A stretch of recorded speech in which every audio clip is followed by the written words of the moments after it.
Ang bida natin ay nakulong ng 1,000 taon sa yelo, para lang magising sa panahong hindi niya nakasanayan. Gustong hulihin ng gobyerno para gawin siyang test subject, pero walang lakas ang buong puwersa ng pulisya para pabagsakin siya. Dahil ito sa bilis niyang tumakbo na parang si Sonic, at kaya pa niyang pigilan ang mga bala gamit lang ang dulo ng kanyang mga daliri. Napilitan ang presidente ng bansa na linlangin ang publiko, at pinalabas na ang mga insidenteng iyon ay mga eksena lang para sa isang pelikula. Pero walang pakialam si Luque sa lahat ng iyon. Ang tanging nasa isip lang niya ay paghihiganti. Ang lalaking sumira sa buhay niya ay nakarating din sa hinaharap na ito pagkatapos maglakbay sa oras. Ang problema nga lang, ang kaaway niya ay naging pinakasikat na celebrity sa buong Korea. Pabilisang umuwi ang magkasintahan para i-enjoy ang gabi ng magkasama, nang biglang may isang baliw na lumitaw at tumakbo ng mas mabilis pa sa bullet train. Nalagpasan niya ang kotse nila na parang hindi ito umaandar at iniwan ang lahat sa alikabok. Walang makaintindi sa nakikita nila habang mabilis na tumatakbo ang isang lalaki sa mga kalsada na kasing bilis ni Sonic. Mabilis na nagtayo ng harang ang mga pulis at tuluyan siyang napigilan. Nang magpaputok ng taser ang isang pulis, kalmadong sinalo ng lalaki ang kuryente sa pagitan ng mga daliri niya. Ibinuhos nila ang buong kuryente sa kanya, pero agad na gumanti ang estrangherong magulo ang buhok, kaya tumilapon ang lahat kasabay ng pagdating ng Special Forces. Mga helicopter, mga tangke ng militar. Tumindi ang wanted level na parang eksena mula sa Yine San Andreas. At ang buong gulo na ito ay kagagawa ng isang lalaki na nakasuot ng damit pang ospital. Hindi lang siya nakakagalaw sa imposibleng bilis, kundi nagawa rin niyang akyatin ang mga gusali. Sa itaas, napapalibutan ng mga helicopter at mga sundalong nakapwesto sa mga kalapit na rooftop na nakatutok ang mga baril sa kanya. Pinunit ng lalaki ang kanyang damit, kumuha ng walis, at hinamon ang lahat na umatake. Alam ko ang iniisip nyo. Anong klaseng lalaki ito? Siya si Luque, at hindi siya nabibilang sa panahong ito. 1,000 taon na ang nakalilipas, isa siyang mandirigmang walang katulad na nakita sa mundo. Mag-isa siyang lumaban sa 300 mamamatay tao sa loob ng 4 na magkakasunod na araw, habang pinoprotektahan ang babaeng mahal niya gamit ang sarili niyang katawan. Sa huli, naglaban sila hanggang kamatayan ng pinakamatinding kaaway niyang si Ocon bago sila sabay na nahulog mula sa bangin papunta sa nagyayelong tubig sa ibaba. Sa kasalukuyang panahon, nagulat ang mga tao nang matuklasan nila ang isang malaking bloke ng yelo na palutang-lutang sa karagatan. Sa loob ng nagyayelong bagay na ito, may isang tao. At hindi siya si Captain America. Siya ang bida natin, perpektong napanatili pagkatapos ng 1,000 taon. Kinuha siya ng gobyerno at sinubukang gawing test subject para sa napakaraming eksperimento. Pero nakatakas ang lalaki. Kaya siya umabot sa sandaling ito, habang hinahabol siya ng lahat. Personal na nagdesisyon ang presidente ng South Korea, si Kang Kwon, na pumunta sa mismong lugar. Inutusan niya ang mga sundalo na ibaba ang kanilang mga armas at ipinakilala ang kanyang sarili bilang pinuno ng bansa. Tapos ipinaliwanag niyang nabubuhay na sila sa hinaharap at inabot ang kanyang kamay bilang pagbati. Ihinampas ni Luque ang walis ng malapit sa ulo ng presidente, para lang subukan kung totoo ba ang lahat sa paligid niya o isang ilusyon lang. Muntik nang tumilapon ang presidente at muntik na ring mawala ng malay dahil sa takot. Sa nakaraan, may isang babaeng nagngangalang Yoon na eksperto sa mental attacks. Dahil doon, inakala ng bida natin na nahulog siya sa isang uri ng genjutsu. Nang ma-realize niyang totoo ang lahat, sumuko na siyang lumaban. Sa sikretong pasilidad ng presidente, naghanda sila ng malaking salusalo para kay Luque. Nag-usat silang dalawa at ipinaliwanag ng presidente na nagawa siyang ligtas na tunawin ng modernong medisina. Kapalit ng suporta sa bagong panahong ito, isa lang ang hiningi niya, kooperasyon. Gusto ng gobyernong pag-aralan kung paano siya nakaligtas na nakayelo sa loob ng maraming siglo at gamitin ang diskubreng iyon para sa ikabubuti ng sangkatauhan. Kinailangang gumawa ng kwento ang presidente para sa publiko, sinasabing ang malaking bloke ng yelo, ang baliw na lalaking mabilis na tumatakbo sa mga kalsada, at ang mga eksena ng kanyang pagtalon sa mga gusali ay bahagi lang lahat ng isang pelikula at walang totoong nangyari doon. Lahat ng iyon ginawa para itago ang totoo tungkol sa nagyayelong lalaki. Kahit anong bansa sa mundo ay gagawa ng masasamang bagay para makuha ang ganong uri ng kapangyarihan. Dahil wala siyang interes na maging labrat ng kahit sino, tumanggi na lang ang ating bida at naglakad palayo. Sinubukan siyang pigilan ng mga gwardiya habang tinira naman ng mga sundalo ang likod niya ng mga tranquilizer darts, pero palaging nauuna ng isang hakbang si Luque. Binalot niya ang kanyang katawan sa isang makapangyarihang aura para hindi siya magalaw ng kahit ano. Gamit ang nakamamanghang kapangyarihan, pinatilapon niya sa ere ang lahat ng tao sa paligid niya. Gulat na nakatayo lang ang presidente doon at nakatitig sa halimaw na walang makakapigil. Pinalibutan ng ilang gwardiya ang lalaki, hinaharangan ang bawat posibleng daanan palabas. Nang umatake ang isa sa kanila mula sa likuran, totoong akala niyang natamaan na niya. Pero biglang naging usok ang bida sa harap mismo ng kanyang mga mata, at dumaan siya sa mga gwardiya habang walang kahirap-hirap na iniiwasan ang bawat atake. Wala ring ideya ang mga gwardiya kung ano ang nangyari, ganun din ang presidente. Pagkatapos, para sa mga rason na walang makakaintindi, bigla na lang siyang lumitaw sa pinakamataas na gusali sa syudad. Mukhang tatalon na si Luque at tatapusin ang sarili niyang buhay. Wala nang mayaalok sa kanya ang mundong iyon. Nang walang rason para mabuhay, pakiramdam niya'y walang kwenta ang kanyang pagkatao. Nabuhay lang siya para protektahan ang kanyang ginang. Ngayon, wala na ang kanyang ginang para ipagtanggol at wala nang kalaban para labanan. Kaya naman hindi na niya nakikita ang dahilan para patuloy pang mabuhay. Sana namatay na lang siya nung nahulog siya mula sa bangin na yon nung mga nakaraang taon. Habang siya'y nahuhulog, may isang bagay na biglang nakakuha sa atensyon niya. Isang mukha na ipinapakita sa billboard ang mabilis na nagpatigil sa kanya. Kapareho ito ni Ocon, ang kanyang panghuling kalaban. Nanlaki ang mga mata ni Luque, at nagbalik sa isip niya ang labanan laban kay Ocon, ang halimaw na kumulong sa kanyang pamilya sa isang ilusyon at pinilit silang patayin ang isa't isa mismong sa harapan niya. Nagsanib puwersa sina Von Hai at Ocon para wasakin ang Goryeo. Noon, hinarap ng bodyguard ang kanyang kaaway dala lang ang purong determinasyon, habang natuwa naman si Ocon na pahirapan siya at sumumpa na wawasakin niya ang buong mundo. Para kay Luque, ang lalaking iyon ang naging ugat ng bawat trahedya. Kumbinsido siyang napatay niya na ito nung huli silang maglaban. Pero mukhang buhay pa rin ang gago sa hinaharap. Lubusang nabago ng pagkakatuklas na ito ang pananaw ni Luque sa lahat ng bagay sa paligid niya. Kung buhay pa ang kaaway niya, andyan pa rin ang dahilan para mabuhay siya. Iniharap niya ang mga kamay papunta sa lupa, nagpakawala ng napakalakas na puwersa, pinabagal ang kanyang pagbagsak at nakatayong lumapag. Marami pang mga bagay ang hindi niya maintindihan, at ngayon ay determinado na siyang alamin ang buong katotohanan. Sa Blue House, muntik nang masiraan ng bait si Presidente Kang nang mabalitaang nagpatiwakal ang sinaunang mandirigma sa pagtalon mula sa pinakamataas na gusali sa lugar. Ang mas nakakakilabot sa kanya ay wala kahit sino mang nakakita sa katawan. Mabuti na lang, nakahanap sila ng testigo na nakasalubong ang lalaki pagkatapos. Ayon sa taong iyon, gusto lang niyang kumuha ng impormasyon tungkol kay Lira. Sa mundong ito, isang sikat na pangalan si Lira. Isa siya sa pinakasikat na celebrity sa Korea, na kinikilala sa buong mundo dahil sa talento niya mula pa pagkabata. Sinusundan ng mga tao mula sa buong mundo ang lahat tungkol sa kanya. At sa hitsura niyang parang modelo at taglay na karisma, wala siyang kahirap-hirap na nakukuha ang loob ng mga tao. Ang mismong presensya niya ay nagpapataas ng husto sa presyo ng mga stocks ng kumpanya, habang pinapalakas din ang imahe ng Korea sa buong mundo. Sa madaling salita, tinitingala siya bilang perpektong lalaki, na isang bagay na lubos na naiba sa naisip ni Luque. Sa totoo lang, mas pinaparamdam lang nito kay Luque na hindi siya nararapat doon, dahil ang pagkatao ngayon ni Okian ay parang kabaliktaran ng lalaking nakilala niya noon.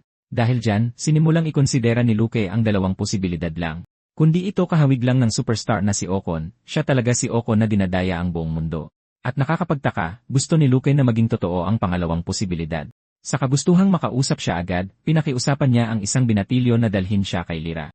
Sa kahit sinong ordinaryong bata, nakakabaliw pakinggan ang pakiusap na yon. Walang posibilidad na ang isang normal na tao ay basta-basta na lang lalapit sa ganong kasikat na tao. Nakatitig lang sa kanya ang bata at nag-iisip, siguradong baliw itong lalaking ito. At pagkatapos, mas lalo pang lumala ang lahat. Naubusan ng pasensya si Luque at nagpakawala ng nakakapanindig balahibong aura na agad nakabasag ng bawat screen na malapit. Pinilit niyang maghanap ng paraan para mahanap si Lira. Sa takot, ipinaliwanag na rin ng bata na naglakbay ang celebrity papunta sa ibang bansa ilang taon na ang nakalilipas. Napagtanto ni Luque na nasa ibang bansa na ang kanyang target, at diyan na lumilipat ang kwento sa United States. Doon, nananghalian ang modelo nang biglang sampalin siya ng malakas sa mukha ng isang dambuhalang lalaki. Sinigawan siya ng lalaki sa English at pinaalis, pero bahagi lang yon ng eksena sa pelikula, kaya walang totoong nag-aaway. Frustrated ang direktor dahil pangit ang acting ni Lira kamakailan, at nakakaantala ito sa production. Bilang pambawi, kahit namamaga na ang mukha niya, nakiusap si Lira sa aktor na sampalin din ang kabilang pisngi niya para maulit nila ang eksena. Sakto sa sandaling iyon, bumigay ang isang chandelier mula sa kisem.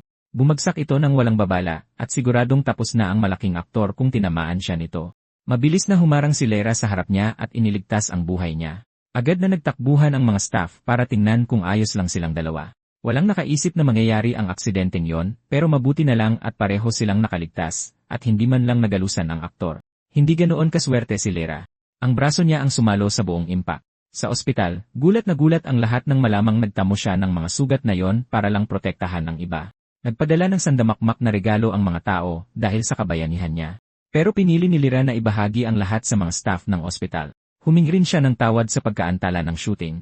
Bagaman nakahinalang ng maluwag ang lahat dahil hindi naging mas malala ang mga sugat niya. Pagkatapos ay na-realize ni Lyra na hindi na masyadong mahalaga ang shooting matapos siyang makatanggap ng hindi inaasahang balita. Pagbalik sa Blue House, nagpaalam na si Pangulong Kang sa iba at nadatnan ang sinaunang mandirigma na naghihintay sa kanya. Kahit matapos siyang makitang naglalakad sa maximum security nang walang kahirap-hirap, naaalala pa rin ni Kang ang gulat na naramdaman niya dahil 9 na oras pa lang ang nakalilipas. Bigla na lang lumitaw ang lalaking yon sa loob ng opisina niya mula sa kung saan. Sa pagkakataong ito, dumating siya para tanggapin ang alok na kooperasyon na tinanggihan niya noon.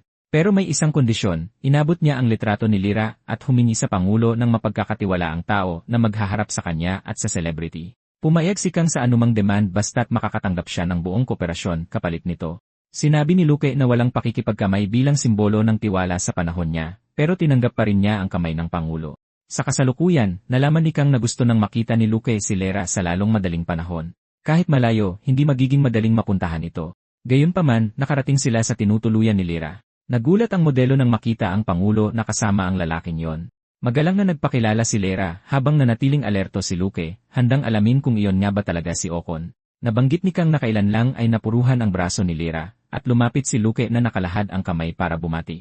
Nagulat ang celebrity nang ma-realize niyang ito rin ang lalaking nasa balita. Nagkamay ang dalawa at iminungkahi ni Kang na ituloy nila ang usapan sa mas komportableng lugar. Pero may isang detalye na mas mahalaga. Dinudurog ni Luque ang kamay ni Lyra nang may nakakatakot na lakas. Laking gulat niya, hindi man lang niya maramdaman kahit katiting na bakas ng siyawng. Mukhang ganap na tao si Lyra. Sa sobrang inis, humingi ng tawad si Luque sa biglaang panghihimasok niya. Sinabihan ni Kang ang dalawa na komportable lang sila habang papunta siya sa banyo, pero palusot lang yon. Nakapwesto na ang mga tauhan niya sa paligid kung sakaling may mangyari. Hindi nagtagal, umalis na ang lahat sa lugar, at silang dalawa na lang ang naiwang nakaupo sa mesa. Kahit may tsaa sa harap niya, pakiramdam ni Luque ay nadurog ang buong pagkatao niya. Na-realize niyang kamukha lang ni Ocon ang lalaking yon, ibig sabihin baka talagang nag-isa na lang siya sa mundong ito. Tapos bigla na lang binanggit ni Lyra ang pangalan ni Luque. Lumapit siya at bumulong dahil sa gulat nang ma-realize niyang buhay pa siya. Hindi makapaniwala si Lyra na ang bodyguard na inakala niyang patay na ay nasa harapan lang niya. Muntik nang umatake agad si Luque, naglabas ng nakakatakot na aura bilang babala. Pilit niyang inalam kung biro lang ba ang lahat ng ito. Kaya hindi naman talaga nag-exist kailanman si Lyra. Sa buong panahong yon, si Ocon ang nagtatago sa pagkakakilanlang iyon. At iisa lang ang ibig sabihin niyan. Nakahanap ng paraan si Ocon para itago ang kanyang key, at napaisip si Luke kung paano siya nakarating sa hinaharap ng mas nauna sa kanya. Kalmadong sinabi ni Ocon na walang magbabago kung papatayin niya siya doon, kaya mas magandang pigilan muna ang matinding pagnanasang pumatay. Ipinaalala niya kay Luque na nahihirapan pa rin itong mag-adjust sa mundong ito, habang siya mismo ay ganap ng nakibagay. Pilit na inaalam ni Luke kung paano napunta si Ocon sa hinaharap, pero pinili niyang ilihim ito. Pagkatapos ay nagtanong si Luque tungkol sa taong pinakamahalaga sa kanya. Nakapunta rin ba sa hinaharap ang babaeng sinumpaan niyang protektahan? Pero napagdesisyonan ni Ocon na paglaruan siya. Sa halip na sumagot ng direkta, nagbigay siya ng malabong sagot na parang isang bugtong. Sa sobrang inis sa usapan, ibinagsak ni Luque ang kanyang puwersa sa mesa, dahilan para tumalsik patalikod si Ocon kasama ng upuan. Halatang walang balak makipagtulungan si Ocon, kaya nagdesisyon si Luque na siya mismo ang tutuklas sa katotohanan. Tinitigan niya si Ocon habang bumabangon ang isa sa gitna ng mga wasak na gamit, na tila inaalala ang buhay na pinagsaluhan nila noon. Pero ang huling ataking yon ay tila mas nagbigay ng kumpiyansa kay Ocon, na parabang na-realize niyang hindi pa nababawi ni Luque ang buong lakas niya. Bago magsimula ang laban, binalaan siya ni Ocon tungkol sa illusion barrier na nakapaligid sa kanila. Para sa ibang tao, magmumukha lang silang dalawang magkaibigan na nag-uusap, hindi isang labanang wawasak sa buong lugar. Naunang umatake si Ocon, pero agad na napansin ni Luque na may mali. Hindi ang totoong Ocon ang kalaban niya. Dinurog ni Luque ang isang pine cone sa kamay niya at sinabing siya mismo ang aalam sa katotohanan. Ipinaliwanag niyang kahit itinago ng kalaban ang kanyang siyawng sa simula, may kaunting nakawala habang sinasangga ang atake. At iyon pa lang ay sapat na para ma-realize ni Luque na hindi iyon si Ocon. Tinanggal ng peking Lyra ang disgise at bumalik sa tunay niyang anyo, isang babae. Bilib siya na nalaman niya ang lahat sa una pa lang nilang pagkikita. Siya si Lyra. Bumalik ang kwento sa huling araw ng rebelyon. Nang makita ni Luque na bumagsak si Lyra matapos tamaan, nakasiguro siyang patay na ito. Kaya ang makita siyang buhay ngayon ay walang sense para sa kanya. Natawa si Lyra sa pagkalito niya at ipinaliwanag na ang totoong Ocon ay may hawak ng mahalagang posisyon sa mundong ito. Ginamit lang niya ang pagkakakilanlan ni Lyra dahil busy sa ibang meetings ang kanyang master. At ngayon, halos hindi na niya maitago ang excitement niya na ibalita kay Ocon na nagbalik na si Luque. Matapos subukan ang lakas niya, naniniwala siyang magiging madali na lang natalunin siya doon. Pagkatapos ay gumawa siya ng mga klon at inutusan ang lahat na sabay-sabay umatake. Isang malaking pagkakamali. Walang kahirap-hirap na winasak ni Luke ang isa sa kanila. Wala na siyang pasensya sa mga dada nito at sinabihang manahimik. Gayunpaman, gumamit siya ng napakaraming syaong, at dahil kailan lang siya nagising, dapat sana ay nanghina siya dahil doon. Pero diyan mismong nagkakamali si Lyra. Hindi normal si Luke. Sa isang atake lang, inubos niya ang lahat ng clones nito. Ngayon, nakahandusay na siya sa sahig, at wala nang kalaban-laban sa kanya. Naaalala ni Luke nang patayin niya ito noon. Nahulog siya sa bangin na may sugat na imposible sanang ikabuhay ni Numan, kaya nakakapanibagong makita siya diyan ngayon. Inamin ni Lyra na inakala rin niyang mamatay siya ng araw na yon. Pero pagmulat ng mga mata niya, nasa hinaharap na siya. Sa lugar na yon, isang lalaking may kulay abong buhok at nakasweet ang naghihintay sa kanya. Si Okon yon, tinutulungan na siyang mag-adjust sa bagong mundong ito. Ibig sabihin, mas naunang nagising si Okyon kaysa sa iba. At bilang tauhan niya, ayaw sumuko ni Lyra. Muntik na niyang mabutas ang mata ni Luke gamit ang isang matalim na atake, pero nasangga niya ito sa tamang oras at inihagis siya palayo. Halos hindi na makatuloy sa laban si Lyra habang naglakad si Luke palapit sa kanya at sinabing katawa-tawa ang paniniwala niyang iniligtas ni Okan ang buhay niya. Sinasabi niyang isang buwan pa lang siya sa mundong ito pero may napansin pang iba si Luke. Kailan pa nagsimulang mabulok ang katawan niya? Wala siyang maisagot. Pagkatapos ay pinunit niya ang mga damit nito at ipinakita ang nabubulok na laman na nakatago sa ilalim. Ipinaliwanag ni Luke na hindi talaga iniligtas ni Okon ang buhay niya. Gumamit lang siya ng mahika para panatilihin siyang buhay ng kaunti pa. Sa sandaling wala na siyang pakinabang, mamamatay rin siya. Nawalan ng kontrol si Lyra nang marinig iyon at sumigaw na puro kalokohan ang sinasabi niya. Alam ni Luke na hindi pa niya naririnig ang diskarteng ito noon. Pero para sa kanya, malinaw ang katotohanan. Isa lamang siyang kasangkapan na ginagamit ni Okon. Sinabi pa niya na nakakatanggap siya ng mga walang kwentang utos dahil hanggang doon lang ang halaga niya sa kanya. Tumagos kay Lyra ang mga salitang iyon. Kinilabutan siya nang mapagtanto niyang maaari na siyang mamatay anumang oras. Pero sinabi ni Luke na may isa lang paraan para mabuhay siya, at tanging siya lang ang nakakaalam nito. Para iligtas siya, kailangan niyang gumamit ng ibang uri ng xiang, at pinatunayan niya ito sa pamamagitan ng pagpapadala ng sarili niyang ki sa katawan nito upang pabagalin ang pagkabulok. Kinumpirma nito ang lahat para kay Lyra. Binalak na siyang itapon ng kanyang amo simulat sa pool. Ipinaliwanag ni Luke na sila lang ni Okon ang may kakayahang gumamit ng diskarteng ito. Ngayon ay kailangan na niyang mamili ng papanigan. Dahil wala nang ibang pagpipilian, tahimik na inamin ni Lyra na gusto niyang mabuhay at humingi ng utos kay Luke. Inutusan niya itong maging isang double agent. Sa sumunod na sandali, padabog na pumasok si Lyra sa pinto at sumisigaw na iligtas siya kay Luke. Binalaan niya ang presidente na kailangan na nilang umalis agad, kaya labis na naguluhan ang lahat. Nagpanik ang presidente sa isiping may isang mapanganib na lalaki sa loob at nagtaka kung anong nangyari. Pagpasok nila sa kwarto, nakita nila si Luke na nakatayo sa isang lugar na lubos ng nawasak. Humingi siya ng paumanhin sa pinsala at sinabing babayaran niya ang lahat sa abot ng kanyang makakaya. Ang palusot niya ay may sinusubukan lang daw siya. Hindi ito pinansin ng presidente at nagtanong kung nasa tamang pag-isip pa ba si Luke. Nag-alala rin sila kay Lyra at tinanong kung nasaktan ba siya. Bagamat naiirita si Lyra habang pinapanood si Luke na umarte ng ganoon sa harap ng lahat, talagang kapanipaniwala ang kanyang pag-arte. Gayunpaman, balak niyang kausapin muli si Lyra sa lalong madaling panahon para pagdesisyonan kung ano ang gagawin kay Okon. Pagkatapos ay bumalik ang kwento sa nakaraan. Noong nalaman ng batang mandirigma kung ano talaga ang nag-iisa niyang tungkulin, nakatadhana siyang gamitin ang kanyang espada upang protektahan ang mga taong mahalaga sa kanya. Dapat ipagtanggol ng isang tagabantay ang mga taong ito kahit pa mga hulugan iyon ng pagsasakripisyo ng sarili niyang buhay. Mula pa pagkabata, itinuro na sa kanya na mas mababa ang halaga ng buhay niya kaysa sa taong pinaglilingkuran niya. Pero dahil nabubuhay sila para sa iba, may hindi matitinag na determinasyon ang mga tagabantay at hindi basta-basta namamatay. Nagising si Luke sa loob ng laboratorio, at agad na naalarma ang mga mananaliksik nang mapansin nilang biglang lumala ang kanyang kondisyon. Sinabi niyang ayos lang siya at nagtanong kung gaano pa katagal ang pananaliksik, pero sinabihan siya ng presidente na magpahinga at ituloy na lang sa ibang araw kung kailangan. Pumayag si Luke na itigil muna ang mga pagsusuri dahil may mahalaga siyang pangakong kailangang tuparin. Sa susunod na eksena, nakipagkita si Lyra kay Luke at sinabing mas natagalan siya kaysa sa inaasahan. Napansin niyang may sumusunod sa kanya pero nawalan siya ng interes nang mapagtanto niyang isa lang ito sa mga tauhan ng presidente. Naupo ang dalawa para mag-usap habang kumakain. Bagamat nagulat si Lyra kung paano siya kaswal na umorder ng napakaraming inumin at ipinapabayad ang lahat sa kanya. Sinabihan siya ni Luke na manahimik. Siya ang magtatanong. Nagsimula siya sa pag-uusap tungkol sa nakaraan ni Okon at kung paano siya nalinlang sa kanilang huling sabupaan. Naging bahagi ng pamilya si Okon, ang parehong pamilyang inatasan kay Luke na protektahan.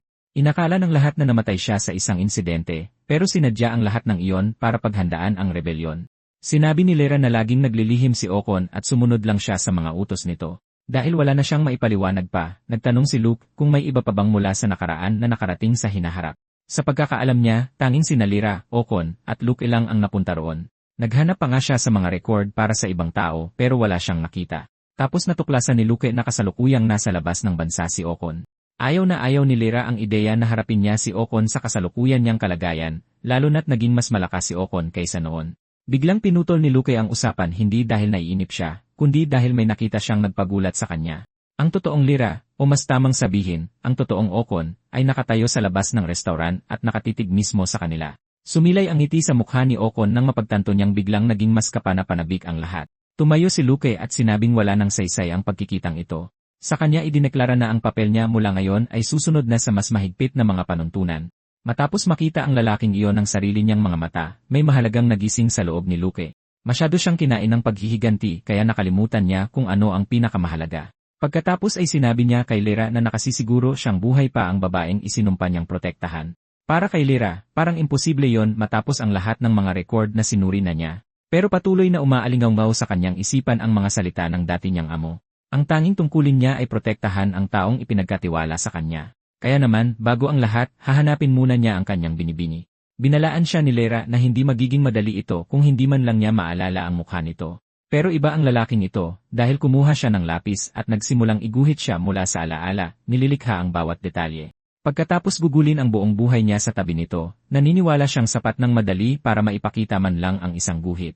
At, napakapangit ng kinalabasan. Lumipat naman ang kwento kay Suon, na ang kaibigan ay inis na inis dahil bigla na lang siyang nawala ng walang paalam. Siya rin ang babae sa simula na gustong tapusin ang sariling buhay. Sa paaralan, halos ituring na sikat na artista si Suon. Mayroon pa siyang fan club na puno ng mga talunan na talagang naniniwalang may pag-asa sila sa kanya. Dahil sa mga werdong iyon, palaging nag-aalala ang kaibigan niya. Kasabay nito, medyo nagsiselos din siya sa lahat ng atensyong nakukuha ni Suon. Habang nag-uusap ang dalawang babae, pinagmamasdan sila nina Luke at Lyra mula sa malayo. Namamangha pa rin si Lyra sa mga smartphone, at tinawag itong isang malawak na karagatan ng impormasyon. Nasiyahan si Luke nang mapagtantong umaasenso sila. Akala niya ay aabutin pa ng isang taon bago sila makarating sa ganito. Sa kanya sinabihan si Lyra na manahimik dahil naroon lang sila para magmasid. Biglang pinalibutan ng isang grupo ng mga nakakadiring lalaki ang mga babae. Uhaw sila sa atensyon ni Suon at humingi pa ng yakap, umaaktong parang may utang itong pabuya sa kanila.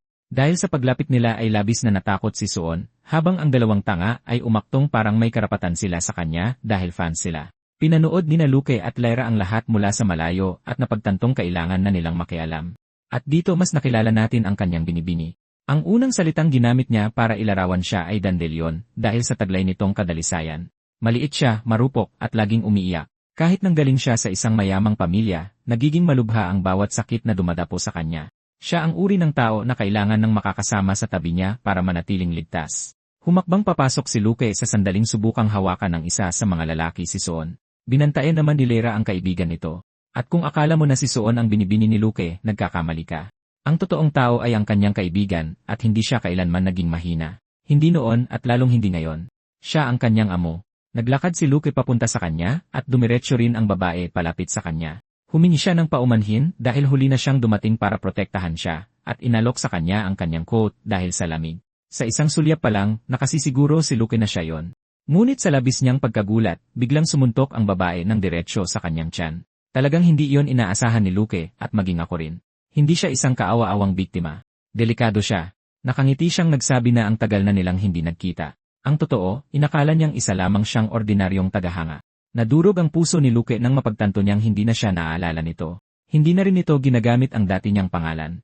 Naguguluhang nagtanong ang babae kung isa ba siya sa mga tagahanga ni Suon. Naligalig si Luke dahil hindi lang ang mga alaala nito ang nagbago, kundi maging ang buong pagkatao nito. Ang taong nakatayo sa harapan niya ay tila naging ibang tao na talaga.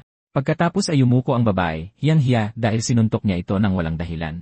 Sumugod ang ilang kaklase para protektahan sina Suon at ang kaibigan nito sa pag-aakalang ginugulo sila ni Luke. Ngunit sa sandaling iyon, wala na siyang pakialam sa mga nangyayari. Tanging ang masakit na katotohanan lang ang tumatakbo sa isip niya na hindi ang babaeng ito ang kanyang Panginoon. Umalis ang iba kasama si Suon, ngunit hindi mawala sa isip ng babae ang lalaking nakatayo roon na may mga matang punong-puno ng peghati. Kahit sa maikling pagtatagpong iyon, naramdaman niyang may pinagdaanang kahindik-hindik ang lalaki. Kinabukasan, binisita ni Luke at Lyra ang puntod kung saan sinasabing inilibing ang kanyang binibini. Para kay Lyra ay masyadong simple ang lugar, bagaman inisip niyang dahil iyon sa tagal ng panahong lumipas. Kinumpirma rin nila ang lahat sa punong istoryador ng Pangulo. Matapos suriin ang napakaraming record, natuklasan nilang namatay ang binibini ni Luke noong araw ng rebelyon. Ang kanyang mga huling kagamitan ay inilagay sa loob ng puntod na iyon. Nananatiling kalmado si Lyra, ngunit tuluyang nadurog ang puso ni Luke. Sinuntok pa niya ang lupa sa sobrang pagkadismaya. Ang mga huling sandaling iyon ay walang tigil na nag-uulit sa kanyang isipan. Tinalo siya ni Ocon sa pamamagitan ng paglayo sa kanya mula sa kaisa-isang misyong pinakamahalaga sa kanya. Nilabag niya ang panuntunang naging gabay ng kanyang buong buhay at nabigo sa mismong dahilan ng kanyang pag-iral. Habang nakatayo sa harap ng puntod nito, nilalamon siya ng konsensya dahil binigo niya ang kanyang binibini. Napakalupit na ialay ang buong buhay sa iisang misyon, para lang matuklasan sa huli na tila nawalan ang lahat ng saysay. Ngayong nakumpirma na ang kanyang pagkamatay, sinimulan nilang pagtuunan ng pansin ang babae kanina, na kamukhang-kamukha ng dati niyang Panginoon. Pagbalik sa eskwelahan, nagulat ang babae nang mapagtantong siya na lang ang natitirang empleyado. Nakabulagta sa sulok ang lasing niyang boss at mukhang kaawa-awa. Inutusan pa siya ng tamad na lalaki na ipagluto siya ng instant noodles, na parang bahagi pa rin iyon ng trabaho niya. Galit siyang nagreklamo sa pagtrato sa kanya bilang katulong imbes na maging isang sikat na artista. Dahil sawang-sawa na sa mga reklamo niya, bumangon din ang lalaki para ipagluto ang sarili. Ipinapalabas ang panayam niya sa telebisyon, at sinabihan siya nitong magtiis lang muna ng kaunti. Pagkatapos ay tumunog ang telepono, at biglang nagbago ang timpla ng lalaki. Pagkatapos ng tawag, ibinahagi niya ang magandang balita kay Mariel. Nakapag-ayos siya ng isang pulong para sa isang drama kasama ang isang malaking production company. Agad na nagniningning ang mga mata ni Mariel. Ito na marahil ang pagkakataong matagal na niyang hinihintay. Dahil naimbitahan sila, pumunta si Mariel sa pulong, ngunit agad siyang nakaramdam ng kaba dahil mukhang hindi angkop ang lugar para sa isang dalagitang tulad niya. Kahit pa, sinubukan niyang ipagwalang bahala iyon, at kinumbinsi ang sarili na baka ganoon lang talaga ang ambience ng kumpanya. Laking gulat niya nang alukin siya ng alak ng mga lalaki roon. Ipinaalala niya sa kanila na menor de edad pa siya at hindi pwedeng uminom. Talagang hindi pakiramdam ng isang interview ang lugar na yon. Magulo at walang profesionalismo sa paligid, at ang dalawang lalaki ay kakaiba at lasing ang pag-ugali. Sinabihan siyang mag-relax dahil isa lang daw itong paunang pag-uusap at hindi ang mismong interview. Sinubukan niyang umakto ng normal, pero nang hawakan siya ng isa sa mga kasuklam-suklam na lalaki, napagtanto niyang nasa panganib siya. Nang sandaling iyon, naintindihan niya kung saan papunta ang usapan, kaya tumayo siya at sinabing hinding-hindi niya ibebenta ang kanyang katawan, kahit kapalit pa ng isang buong gusali. Subalit wala rin itong nagawa, dahil hindi nagtagal ay bumagsak siya matapos madroga mula sa nainom niyang tubig. Nakahandusay sa sahig at walang lakas para gumalaw, napagtanto niyang nalinlang siya. May inilagay sila sa inumin niya. Samantala, naging sobrang desperado na si Shadok na handa siyang gawin ang kahit ano sa puntong ito. Nang mawalan ng malay si Mariel, sinabi ng isang lalaki na dapat nilang samantalahin ang pangarap nito para sa kanilang pansariling kapakanan. Pagkatapos ay tumawag ang leader nila at iniulat nilang perpekto ang takbo ng lahat. Sa tirahan ni Pangulong Kang, tumingala si Luke sa buwan at sinabing isa na lang ang natitira para sa kanya ngayon, ang maghiganti. Plano niyang wasakin ang lahat ng ipinundar ni Ocon at durugin ito hanggang sa pareho na silang tuluyang mamatay ngayon. Kinagabihan, biglang sumulpot si Lyra at nagulat siya nito. Natuklasan din nating binibigay pala niya rito ang kanyang susi araw-araw. Nagpunta siya dahil may natuklasan siyang mahalaga. At hindi ito tungkol kay Ocon, kundi sa babaeng kamukha ng dati niyang Panginoon. Nang maging usyoso tungkol kay Mariel, inimbestigahan ni Lyra ang nakaraan nito. Nakakagulat ang kanyang mga natuklasan. Tulad ng binibini ni Luke, kabilang ang babae sa pamilya Min at direktang inapo ng taong nabigo niyang protektahan. Matapos sundan ang babae ng ilang oras, natuklasan ni Lyra na nasa panganib ito at kailangan ng tulong. Gayunpaman, walang pakialam si Luke sa isang hamak na inapo. Basta na lang siyang tumalikod at naglakad pabalik sa gusali dahil, para sa kanya, hindi ito ang kanyang Panginoon. Nainis si Lyra matapos ang lahat ng hirap niya para hanapin ang babae. Pagkatapos ay may dumating na hindi inaasahang tawag, at napagtanto niyang kailangan niyang kumilos ng mabilis. Naisip ng isang bahagi niya na dapat na lang pabayaan ni Luke ang babae kung wala talaga itong pakialam sa kanya. Habang tahimik na nakaupo, inalala ng sawi ang pinakamahalagang tao sa kanyang buhay. Naaalala niya ang bawat ekspresyon nito hanggang sa araw kung kailan nagsimula ang rebelyon.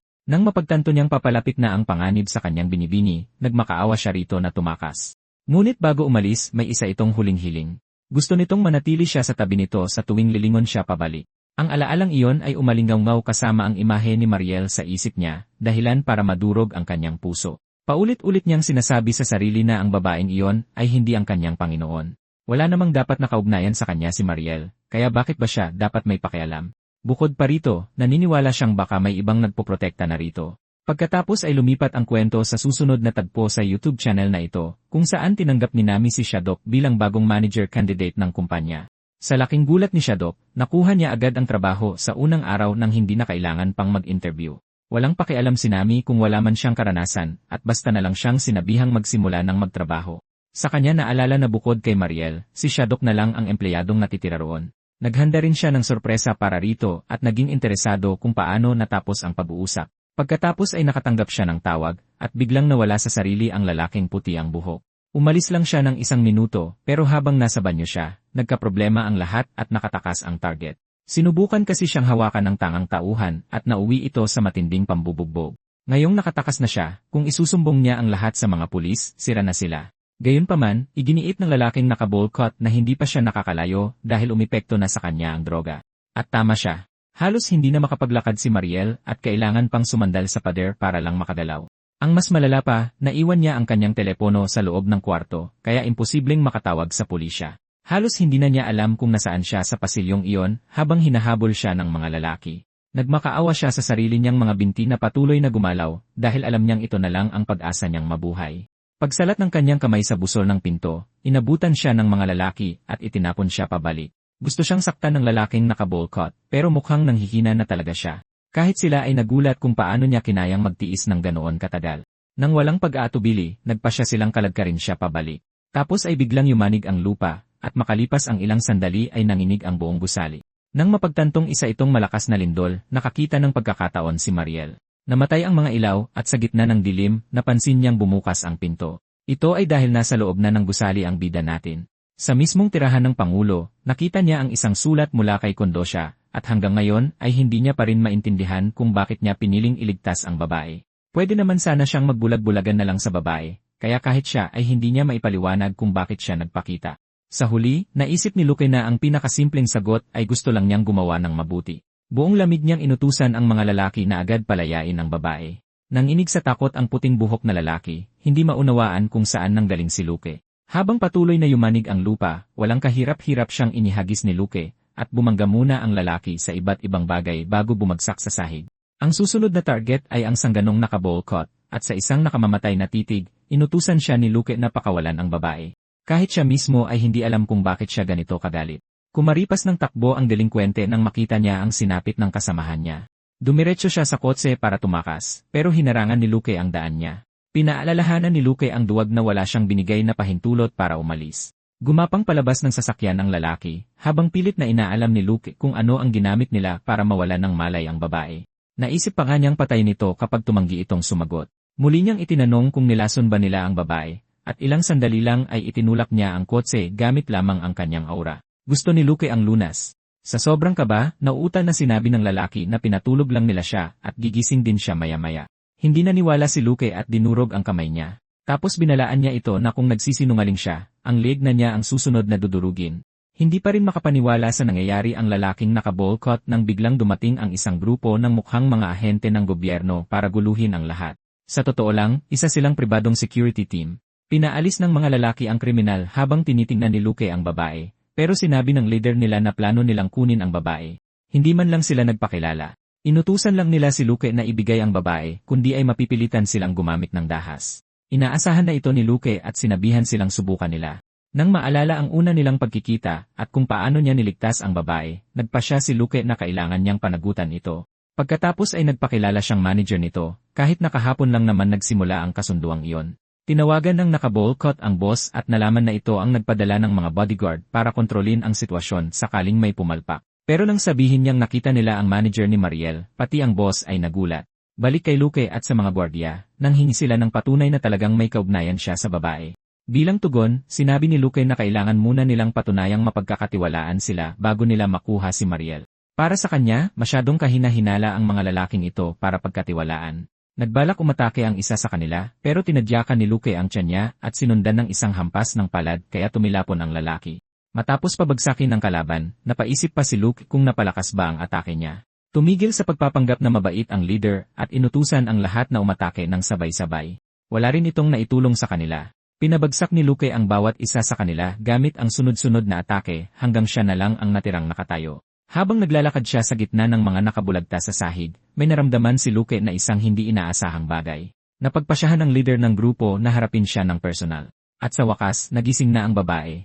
Wala siyang nakilala ni isa sa mga gwardiya, kaya sinabihan siya ni Luke na ipikit muna ang kanyang mga mata habang nag-ipon siya ng enerhiya para sa isang matinding atake. Sa isang saglit, tumilapon ang buong grupo at natumba na parang mga bowling pin dahil sa pagsabog ng kapangyarihan ni Luke. Naiwang walang masabi ang babae.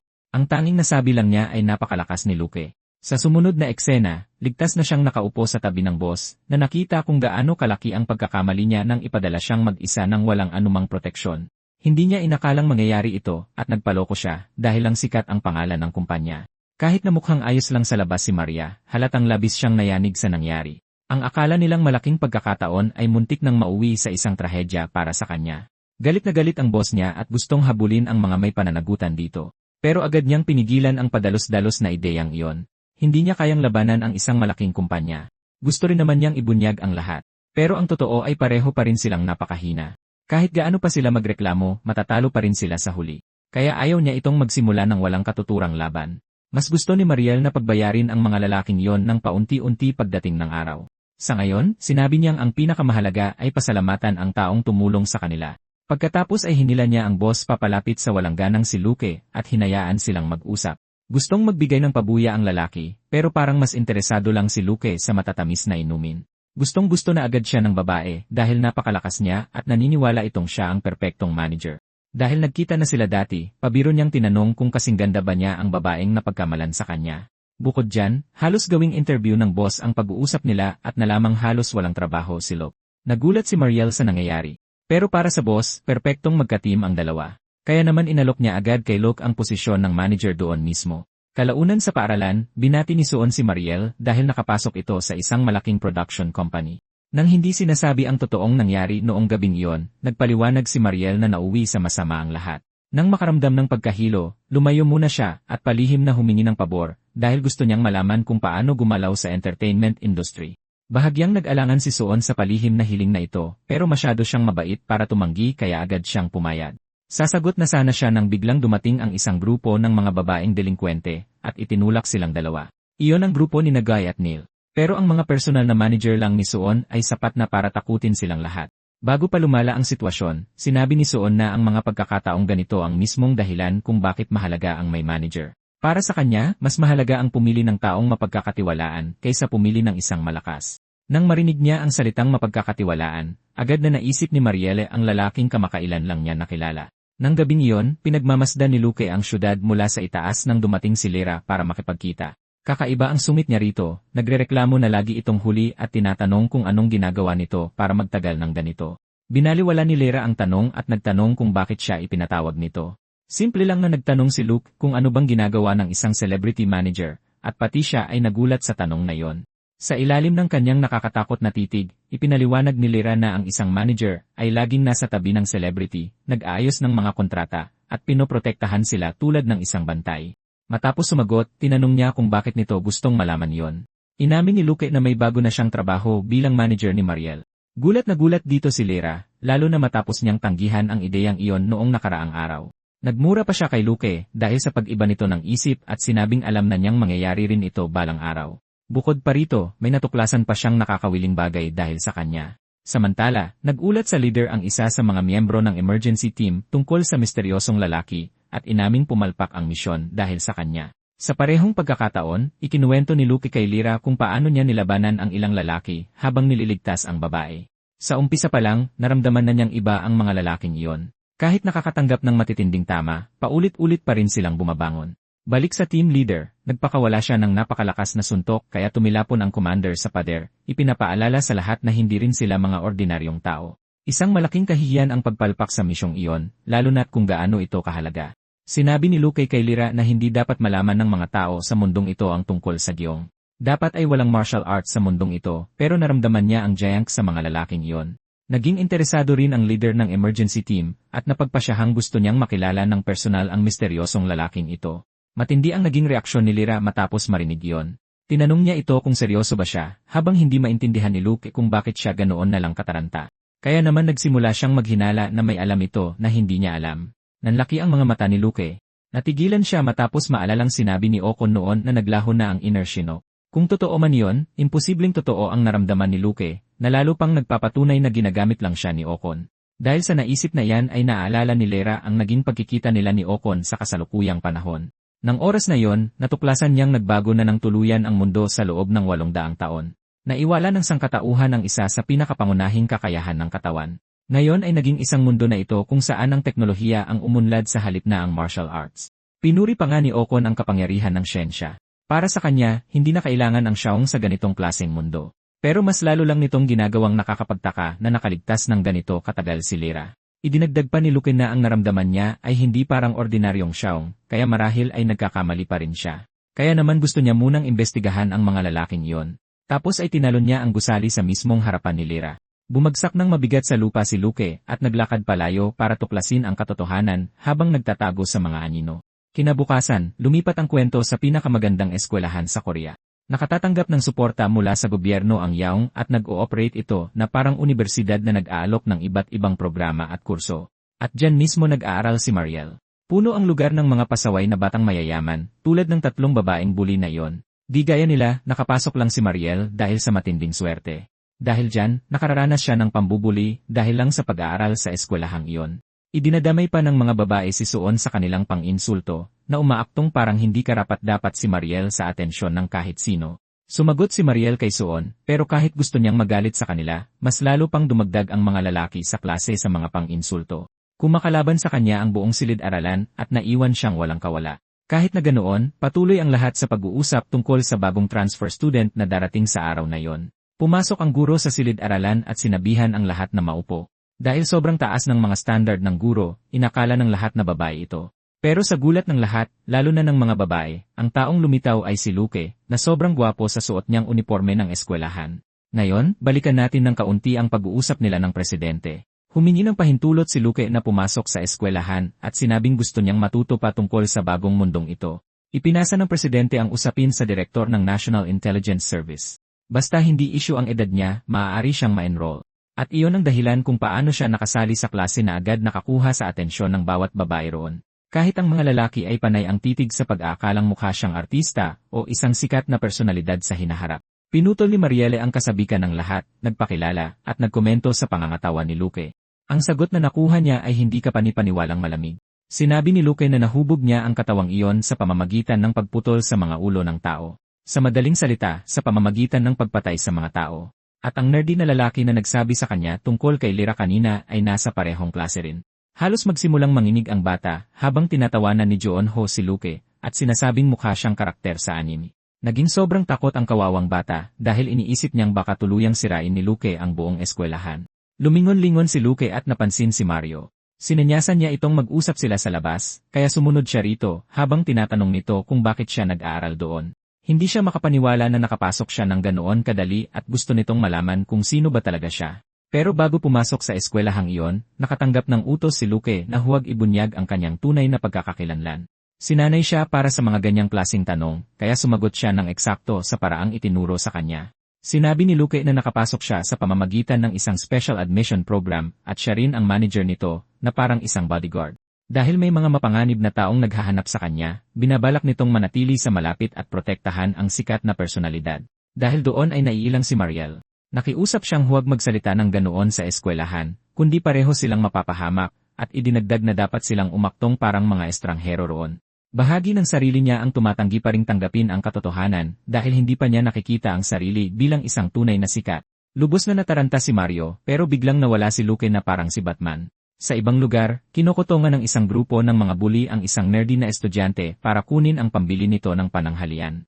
Tumangging ibigay iyon ng bata, kaya nakatanggap siya ng malakas na suntok sa sikmura dahil sa pagsuway. Bigla siyang napabagsak ng suntok na iyon. Naghahari si General sa klase na parang isang totoong tirano, at takot ang lahat ng nasa paligid niya. Habang papalapit si Luke, nagsimula siyang magtaka kung ano ang nangyayari. Simple lang ang dahilan kung bakit siya nawala kanina.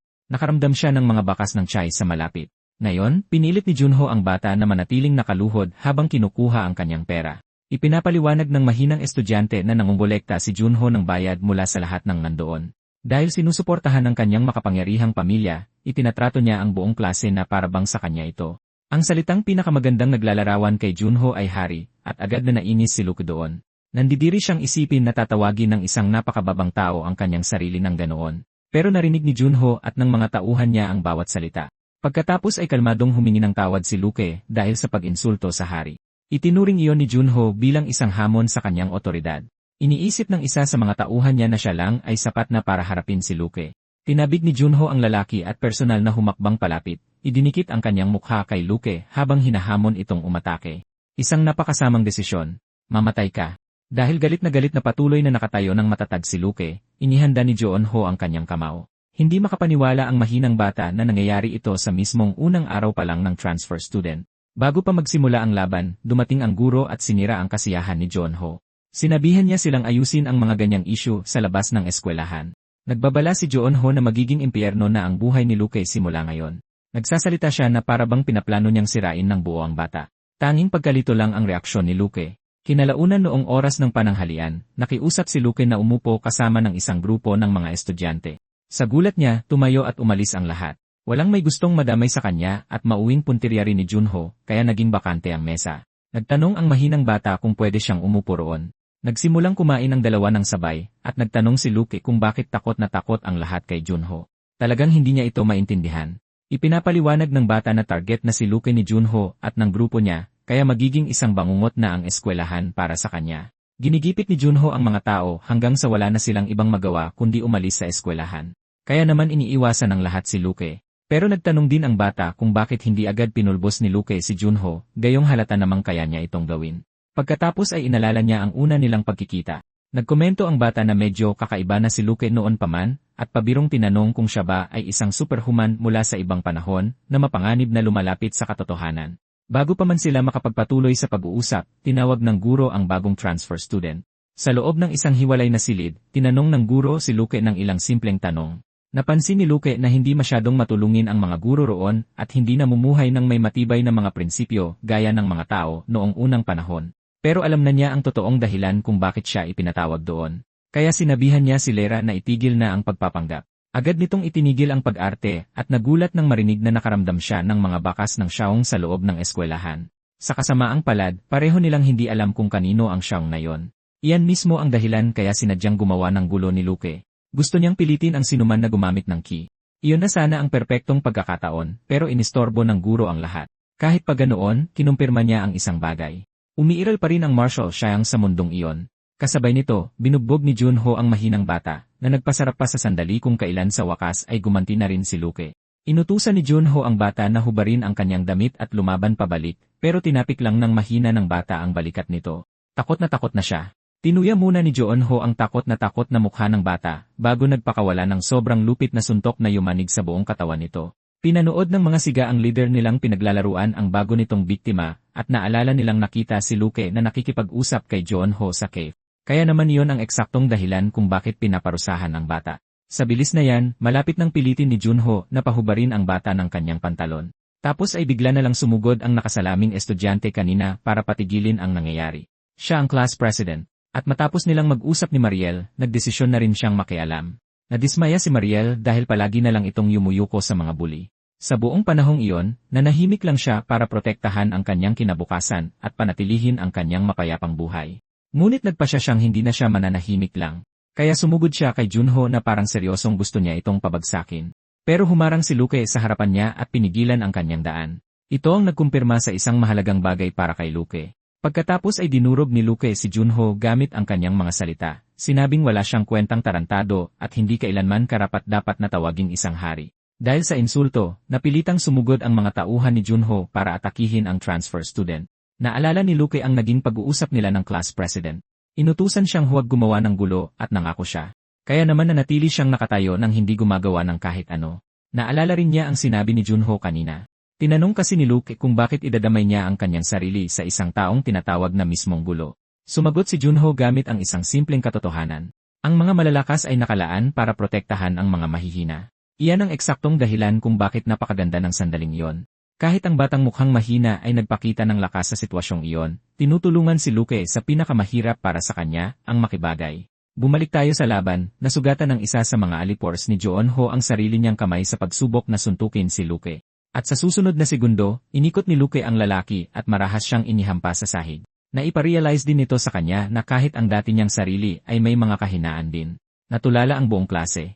Napabagsak niya ang dalawang lalaki ng halos walang kahirap-hirap. Pagkatapos ay tinitigan ni Luke ng diretsyo ang duwag na si Junho at tinanong kung ang nag-aangking hari ay sa wakas patutunayan na ang kanyang kakayahan. Kinabahan ng husto si Junho at tuluyan nang nawalan ng kontrol. Parang baliw, sumugod siya dala ang isang suntok, ngunit walang ibig sabihin ang pagyayabang na yon dahil pinitik lang ni Luke ang kanyang noo at tumilapon siya palayo.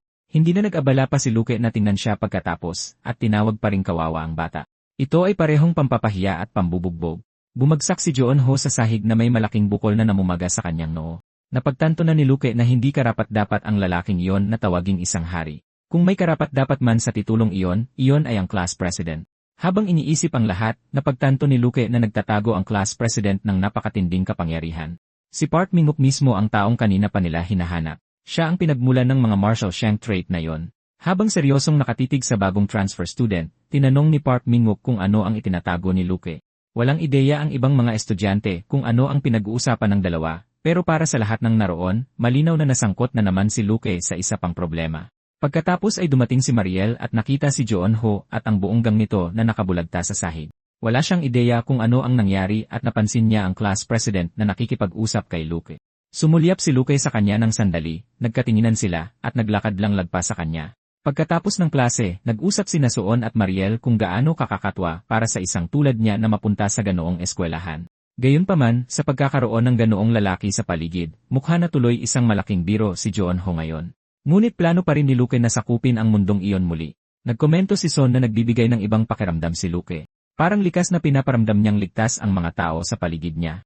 At napagtanto niya na ang pagtatago sa katotohanan ay hindi na magtatagal pa. Kaya sinabi sa kanya ni Mariel ang lahat, na lubos na nagpagulat kay Suon, at nangako siyang itatago ang lihim na ito. Nakahinga ng maluwag si Mariel dahil napaaga ang pag-amin niya. Nakatulong din ang katotohanan na ang bagong manager niya ay walang kahit anong karanasan, tulad lang din ng mismong future star. Sa kakatuwang paraan, napupunta sa pagiging magkabagay ang dalawa. Inamin ni Suon na habang naalala ni Luke ang pag-uusap niya sa class president, tumanggi si Park Min-wook na sumagot ng kahit ano hanggang sa banggitin ni Luke si Kong. Kahit pa ganoon, mukhang litong-lito pa rin si Park Min-wook. May kinumpirma itong isang bagay.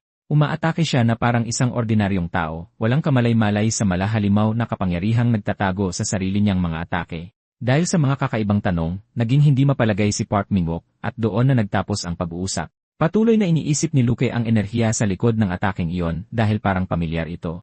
Kalaunan, pinatawag si Luke dahil sa paggawa ng gulo sa mismong unang araw niya. Hinihingi pa ng paaralan ang presensya ng kanyang guardian. Sumagot si Luke sa pamamagitan ng pagtawag sa instructor na kahiyahiya. At sa sandaling iyon, dumating ang mga dapat sanay guardian niya. Ito ay ang direktor ng National Intelligence Service kasama ang kanyang mga tauhan. Isipin mo na lang na pumunta ka sa isang school meeting kung saan ang head ng National Intelligence ang nagsisilbing representative mo. Dahil tumatanggap ang eskwelahan ng suporta sa gobyerno, nagiging malinaw na hindi sila natuwa sa kung paano hinarap ang sitwasyon. Sinabi ng direktor kay Luke na ipaubaya na sa kanya ang lahat, kaya lalo lang naging kinakabahan ang instructor. At sa ganoong paraan, naayos din ang issue. Pagkatapos, nagpakita muli ang paborito nating troublemaker. Dala niya mismo kung ano ang hiningi ni Luke, isang file na naglalaman ng mga record ni Park Min-wook at lahat ng kanyang personal na impormasyon. Base sa nahanap niya, mukhang isang ordinaryong bata lang si Park Min-wook. Kung mayroon mang kakaiba sa kanya, iyon ay ang seryosong pag-aaral niya at ang koneksyon ng Shaung sa pagiging ulila sa magulang. Mayroon lang siyang isang nakatatandang kapatid. Mukhang mas komplikado pa ang kasong ito kaysa inaasahan ni Luke. Kaya nagsimula siyang maghinala na ang class president ay may kaugnayan sa security team. Ipinapahiwatig din ito na parang tuluyan ng naglaho si Kang noong panahon na yon. Kahit pa sa paghahanap ng mga ebidensya, hindi pa rin niya matuklasan kung ano ba talaga ang kanilang itinatago.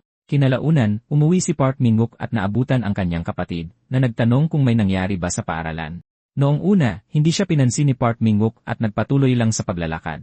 Pagkatapos, sinabi na rin niyang nakakita siya ng gumagamit ng Shaung sa eskwelahan. Isa itong transfer student na tinalo ang mga bully gamit ang parehong kapangyarihan. Ang mas malala pa, alam din ng bata ang tungkol sa kanilang mga kakayahan.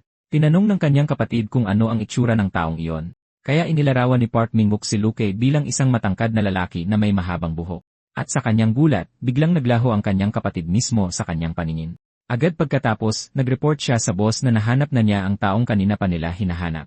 At sa paanuman, ang target ay isang high school student lang pala. Galit na galit pa rin ang boss dahil sa palpak na nakaraang misyon, lalo na't wala roon ang kapatid ni Park Min-wook para siguruhin ang tagumpay. Dahil dyan, si Section Chief Kim ang tumanggap ng misyon sa pagkakataong ito, isang bagay na matagal na niyang gusto. At ito si Park Danny, ang parehong lalaki na bumugbog sa sarili niyang security team dahil sa pagkatalo kay Luke. Pagkatapos kontrolin ang eskwelahan, ibinalik ni Luke ang lahat ng perang kinolekta ni Joon-ho bilang mga class fee. Samantala, nagsimulang mag-isip ang pinahiyang si Joon-ho kung sinusuportahan ba ng class president ang lalaking iyon, dahil walang ibang paliwanag para sa isang taong kumikilos na may ganoong kumpiyansa. Kung ganoon niya, si Luke ang bagong hari ng eskwelahan, at lahat ay nagsisimulang pag-usapan siya. Pagkatapos ng klase, sinabi ni Joon-ho na ang presensya lang ni Luke ay ginawa ng normal muli ang pakiramdam sa eskwelahan. Excited na nag-alok ng tulong si Joon-ho sa kahit anong kakailanganin ni Luke mula ngayon, pero napansin ni Luke si Park Min-wook sa unahan at sinabing kukunin niya mismo ang mga sagot ng diretsyo sa kanya. Nagsimulang ipaliwanag ni Park Min-wook kung paano maghiwalay ng basura ng maayos habang iniisip ni Luke na walang kwenta ang buong gawain na yon, at patuloy na inaalam ng class president kung sino talaga ang transfer student na yon, lalo na't biglang naglaho ang kapatid niya matapos ang huli nilang pag-uusap. Nagsisimula nang maghinala si Park Min-wook na sinasadya ni Luke na mapalapit sa kanya, pero sinabi ni Luke na kayanan niyang tuklasin ang iba ng mag-isa. Sa paraan ng pananalita niya, parang anumang oras ay maaaring sumiklab ang isang labanan. Agad na naging alerto si Min-wook at nang ipatong ni Luke ang kamay sa kanyang balikat, handa na siyang umatake. Pagkatapos ay napagtanto niya na si Mariel lang pala yon na humabol sa kanila. Nagsisimula na rin siyang maghinala sa mga patagong pag-uusap na yon. Kaya pinagtakpan nila ito at sinabing tinuturuan lang daw ni Park Min-wook kung paano maghiwalay ng basura. Pabirong sinabi ni Mariel na nakakatawa na silang tatlo ay nakapasok sa pamamagitan ng special admission, at sinabing dapat maging magkaibigan ang dalawa dahil wala naman talaga silang masyadong malalapitan. Kalaunan, nakipagkita sina Luke at Mariel sa boss ng kumpanya. Bigla niya silang ipinatawag para mag-alok ng isang malaking oportunidad. Halatang-halata ang stress sa mukha ng lalaki habang ipinapaliwanag na may dumating na trabaho para sa kanila. Isang kakilala niya ang nagpo-produce ng isang web drama, at dahil kailangan nila ng karakter na estudyante, perpekto si Mariel para sa papel na yon. Ang problema nga lang ay malayo ang lokasyon ng shooting, kaya ang manager ang kailangang magmaneho. At syempre, walang kaide-ideya si Luke kung paano gawin yon. Nang iabot sa kanya ang mga susi, lubos siyang nalito, na nakakatawang panoorin. Sinabi ni Mariel sa boss na naging medyo sikat na si Luke sa paaralan, na lumalabas na isang problema dahil hindi pa sila pumipirma ng opisyal na kontrata. Pagkatapos ay sinabi ni Mariel na dapat na silang umalis agad, at inabot ng boss ang isang card para pambayad sa mga gastusin. Agad na nag-enjoy si Mariel at tuluyang binaliwala ang babala na maghinay-hinay sa paggastos. Pinaalalahanan pa niya si Luke na wala siyang karapatang magreklamo matapos niyang ubusin ang 5 balot ng tinapay mag-isa. Pagkatapos ay iniba ni Luke ang usapan at sinabing mukhang malapit sila ni Park Min-wook, na kinumpirma naman ni Mariel dahil magkakilala na sila simula pa noong middle school dahil pareho silang nakapasok gamit ang parehong special admission system. Ang programang iyon ay nakalaan para sa mga estudyanteng kapos sa pera. Pero kahit nakapasok sila dahil dito, nauwi rin sila sa isang nakakalungkot na sitwasyon sa loob ng paaralan. Ganun pa man, nanatiling pursigido ang class president dahil sa inspirasyon ng nakatatanda nitong kapatid na nagtatrabaho sa security. Medyo nainis si Mariel dahil puro si Park Min-wook ang tinatanong ni Luke sa halip na asikasuhin siya. Iniwas ni Luke ang kanyang tingin na tila ba nakakatulog. Pero sa totoo lang, naiwan ang isip niya sa salitang security. Pagdating nila sa lokasyon ng shooting, natuklasan ni Luke na ayaw ni Mariel na sumunod-sunod siya rito dahil masyado siyang nakakaagaw ng pansin. Dahil doon, sinabihan niya itong magpahinga na lang sa loob ng bus ng mga staff. Pumayag si Luke nang walang reklamo, tahimik na umupo, at nagsimulang isipin ang mga security na nakalaban niya noon. Kinumpirma nito sa kanya na nagsinungaling si Park Min-wook at kahina-hinala rin ang kapatid niyang si Park Danny. Pagkatapos, sa mismong sandaling iyon, ang parehong grupo ng mga lalaking nakasuit ay lumitaw malapit sa bus. Natuwa si Luke dahil sa wakas ay magkakaroon na siya ng pagkakataong makaharap si Park Danny. Binalaan niya silang wala siyang balak na saktan sila kung sasagutin nila ang ilang mga tanong. Ang unang tanong ay kung sino ba talaga ang hinahabol nila. Dahil walang sumasagot, lumipat siya sa pangalawang tanong at nagtanong tungkol sa tinatawag nilang eksperimento. Ngunit nagpa siya ang team leader na umatake ng una. Sumuntok ang lalaki, at sinalo ni Luke ang atake nang hindi man lang tumatayo mula sa pagkaupo. Ngunit iyon mismo ang gusto ng kalaban, dahil naglabas siya ng matinding puwersa at nagpakawala ng malakas na atake sa loob ng masikip na espasyong iyon. Kahit ang mga tauhan niya ay inakalang mamamatay na si Luke doon mismo. Sinubukan ng leader na ituloy ang atake, ngunit marahas siyang inihagis ni Luke at iniwang walang malay ang lalaki sa sahig. Kumuha si Luke ng isang pansamantalang armas, naisip niyang mas kapaki-pakinabang ito kaysa lumaban gamit lang ang kanyang mga kamao. Nagsimula ng maghubad ng jacket ang iba na tila ba makakatulong iyon sa kanila. Nang sumugod ang una, napagtanto ni Luke na ang kanilang Xiaong ay lumalabas lamang sa mga partikular na kondisyon. Kaya habang pinapatumba sila isa-isa, inihambing din niya ang lakas na iyon sa kay Park Minguk. Ngunit kumpara sa totoong Xiaong na nakilala niya noon, ang lahat ng ito ay parang isa lang mahinang panggagaya. Dahil doon, walang kahirap-hirap niyang natalo ang bawat isa sa kanila. Matapos patumbahin ang buong grupo, inayos ni Luke ang mga lalaki sa mga upuan ng bus na parang natutulog lang sila. Mahina ang Xiaong nila, ngunit ang lalaking sumunod na lumitaw ay malinaw na nasa ibang level. Lumabas ng bus si Luke at hinarap ang isang mukhang kagalang-galang na lalaki na nakasuot ng itim na suit. Bakas ang matinding inis kay Park Danny. Natalo ang buong team niya sa wala pang isang minuto. Diretsahang tinanong ni Luke kung siya ba si Park Danny. Pagkatapos ay gumawa siya ng isang nakakagulat na pahayag.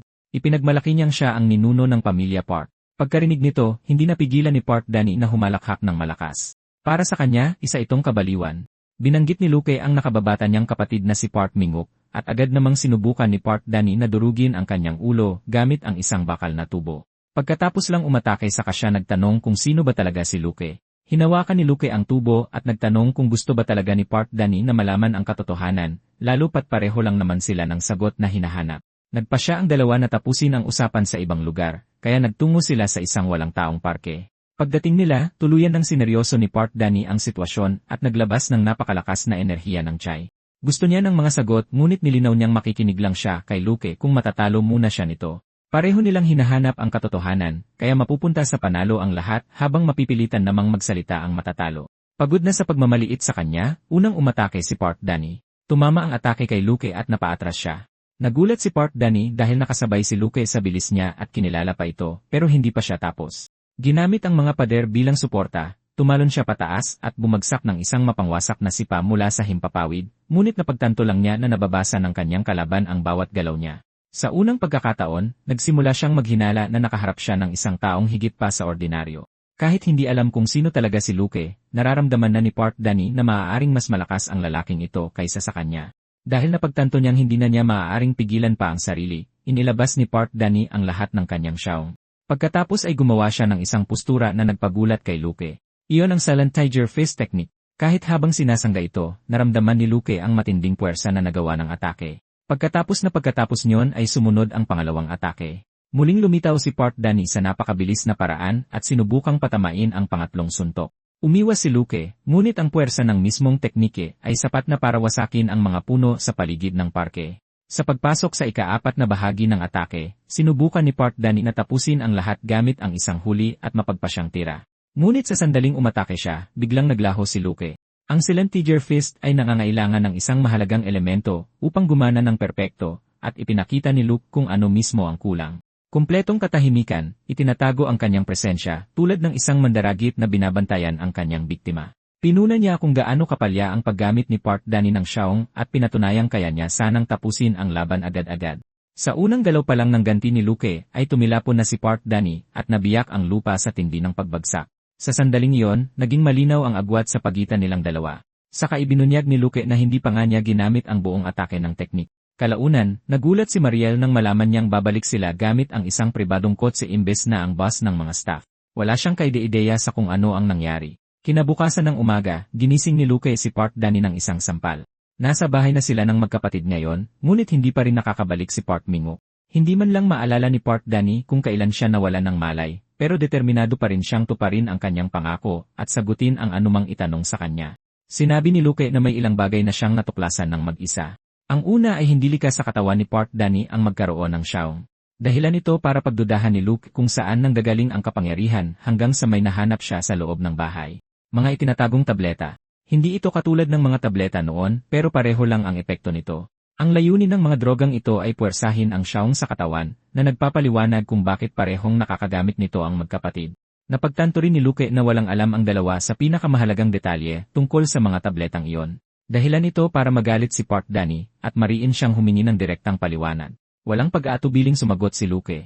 Kung ipagpapatuloy nila ang paggamit niyan, pareho silang maaaring mamatay. Nataranta si Park Danny at nagsimulang sumigaw, balot ng matinding takot at galit. Hindi pa rin niya nauunawaan kung ano talaga ang gusto ni Luke hanggang sa makatanggap siya ng isang malinaw na babala. Kung talagang nagmamalasakit siya kay Park Min-wook, kailangan niyang lumayo sa mga tiwaling taong iyon. Sa mismong sandaling iyon, naramdaman nilang dalawa ang matinding pressure mula sa pinto.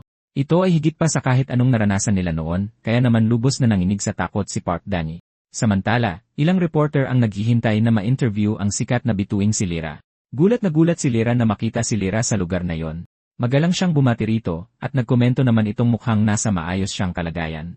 Pagkatapos, nang walang babala, ikinulong niya silang dalawa sa loob ng isang harang. Sinakal niya ang leg nito sabay giit na malaman kung paano pa siya nabubuhay. Agad na napagtanto ni Park Danny na nasa tunay siyang panganib, at inutusan siya ni Lira na hubarin ang blazer. Natulala siya nang mapagtantong napansin nito ang kondisyon ng kanyang katawan, kahit inalis na niya ang enerhiya ni Riem. Maingat siyang pinagmasdan ni Lira, habang hindi niya maintindihan kung paano nito nababasa ang lahat ng ganoon kadali. Pagkatapos, tila nagdesisyon itong sapat na ang pagdurusa niya, kaya nag-alok itong tumulong. Sa halip na palalain ang kondisyon niya, ginamit nito ang sarili nitong enerhiya para pagalingin siya. Pagkatapos, sinubukan siyang kumbinsihin ito, at sinabing hindi niya kailanman binalak na iwan siya. Ngunit nagulat siya sa kakilakilabot na ekspresyon sa mukha nito, dahil tinitiis nito ang hindi makayanang sakit. Kahit na nasusunog ang kanyang katawan mula sa loob, ngumiti lang si Lira. Wala talagang napansin ang mga reporter, dahil sa harang, at umalis ang dalawa sa lugar. Kinalaunan, patuloy na iniisip ni Park Danny ang mga salita ni Luke. Kung patuloy na lalala ang kanyang kondisyon, maaari niya itong ikamatay, at iyon ang nagpapaliwanag kung bakit ganito ang nararamdaman niya kamakailan. Ngayon, nagsisimula na siyang maghinala na sinadyang itago ng organisasyon ang katotohanang iyon. Kahit na ganoon, hindi pa rin niya alam kung mapagkakatiwalaan ba niya si Luke. Nang umuwi si Park Min-gok mula sa paaralan, binati siya ni Park Danny habang sinusubukang protektahan ang kanyang nakababatang kapatid sa abot ng kanyang makakaya. Habang nagsisipilyo, nagbiro si Park Min-gok na dapat itigil na ni Park Danny ang pagtitig sa kanya nang may ganyang nakakakilabot na ekspresyon. Pagkatapos ay biglang inihayag ni Park Danny na hindi na nila maaaring gamitin ang mga pil, at idinahilan na nilimitahan ng kumpanya ang akses para lang sa mga miyembro ng organisasyon. Ayaw na ayaw marinig iyon ni Park Min-gok dahil gusto niya ang kapangyarihan ng mga pil para sa isang mahalagang evaluation, ngunit hindi na maaaring patuloy na magsapalaran si Park Danny nang walang pakundangan. Pagkatapos ay biglang nagdugo ang ilong ni Park Min-gok na nagpapakita ng kakilakilabot na epekto ng mga drogang iyon. Natarantang inutusan siya ni Park Danny na alagaan ng mabuti ang kanyang kalusugan. Hindi maintindihan ni Park Min-gok kung bakit ganoon umasal ang kanyang kuya. Para sa kanya, palagi namang nagkakano-bleed ang mga estudyante. Sunod na dumako ang kwento sa pinuno ng CA Shield na kumakain ng hapunan habang sinusuri ang pinakabagong bersyon ng produkto ng kumpanya. Mas matapang ang bagong formulang ito kaysa sa nauna at nagbibigay ng mas magandang resulta. Kumuha pa sila ng mga espesyalista para subukan ang produkto. At ang parehong mga bihasang mandirigmang iyon ay natalo ng isang lalaking halos hindi na makatayo. Ganyan kalakas ang mga giyong pil. At naniniwala ang kumpanya na patuloy pang tataas ang halaga ng mga ito. Ang lalaking iyon ay si Joe Nile, ang direktor ng kumpanya. Kasali rin si Joe sa pulong. Bilib na bilib ang direktor nang makitang patuloy na gumagaling ang katawan ng mga gumagamit habang patuloy na tumataas ang benta. Gusto pa ng mga customer ng mas maraming dose dahil agad na nakikita ang epekto. Mukhang kaya nitong baguhin ng lubusan ang medisina, at sa ngayon ay tinatawag nilang vitamin injection ang produkto. Nangyayari ang lahat ng eksakto sa naplano. Pagkatapos ay inutusan ng boss si Park Danny na i-report ang nangyari sa lalaking dapat sana ay likidahin niya. Ang tanging naaalala lang ni Park Danny ay ang bugbog na inabot niya, kaya natigilan siya sa kinatatayuan niya, ngunit hindi niya yon pwedeng aminin. Dahil doon, nagsinungaling siya at sinabing inasikaso niya ang sitwasyon ng tahimik. Kahit paano ay nagbigay yon sa kanya ng karagdagang oras. Inutusan siya ng boss na bumalik sa trabaho habang bumalik ang eksena kay Park Min-wook. Nagsisimula ng mainis si Park Min-wook dahil palaging umaali-aligid sa kanya si Luke. Umaarte si Luke na tila ba nagkataon lang ang lahat. Sa totoo lang, maigi niyang inoobserbahan si Park Min-wook. Pero kamakailan ay wala siyang naramdamang anumang senyales ng giyang na nagmumula sa kanya. Pagkatapos ay dumungaw si Luke sa bintana at nakita niyang binubugbog na naman ni Joon-ho si Joon-ho. Ibinubuhos niya ang lahat ng kanyang galit sa bata dahil sa ginawa sa kanya ni Luke. Ibinagsak si Joon-ho sa sahig habang naririnig na ganito na lang palagi ang magiging buhay niya. Nanonood lang ang mga tauhan habang walang tigil na sinisipa ng kanilang boss si Joon-ho. Nagbago ang lahat nang dumating si Mariel. Saglit silang nataranta sa pag-akalang siya si Luke. Matapos titigan si Mariel, lumapit si Junho habang itinataas ang kamay niya para sampalin ito. Napakasamang ideya. Agad na lumitaw si Luke at pinigilan ang atake. Sobra ang takot ni Park Danny sa kanya, kaya umalis agad ito nang hindi man lang lumilingon. Sinabi ni Luke kay Mariel na naging masyado siyang padalos-dalos at hindi pa rin maintindihan kung bakit palagi siyang nilalapitan ng gulo. Kailangan din niyang baguhin ang mga prioridad niya matapos malaman ang katotohanan tungkol sa mga pil. Ngayon ay may mas mahalagang bagay ng kailangang asikasuhin, kaya hindi na niya ito palaging mapoprotektahan. Kahit na ganoon, nangangamba si Luke na may mangyari habang wala siya. Kaya naman namimiss niya ang mga dati niyang kasamahan na pinagkatiwalaan niya ng kanyang buhay. Binalaan ni Mariel si Junho na mag-ingat dahil gagamitin ni Junho at ng grupo niya ang bawat pagkakataon para ipahiya siya. Habang naglalakad sila palayo, may mahalagang napagtanto si Luke. Marahil ay tuluyan na niyang masisira si Junho sa pamamagitan ng pagpapahiya rito ng sobra upang hindi na ito makabangon pa. Dahil doon, sinabihan niya si Junho na talunin si Junho gamit ang sarili niyang mga kamay, isang bagay na halos imposibleng mangyari. Kahit na ganoon, pinanindigan ni Luke ang kanyang desisyon at sinabing ito ang tamang landas dahil wala siyang mga kakampi sa panahong ito. Handa siyang ibahagi ang kanyang kapangyarihan sa nag-iisang taong mapagkakatiwalaan niya at bumuo ng bagong koponan. Noong nasa middle school pa, si Junho ay iyon pa ring parehong nerd na bata tulad ng dati, mas malaki lang ng kaunti kumpara sa ibang mga estudyante. Iyon marahil ang dahilan kaya hindi siya pinagtripan ng mga bully. Sa katunayan, siya pa nga madalas ang nananakot sa ibang tao.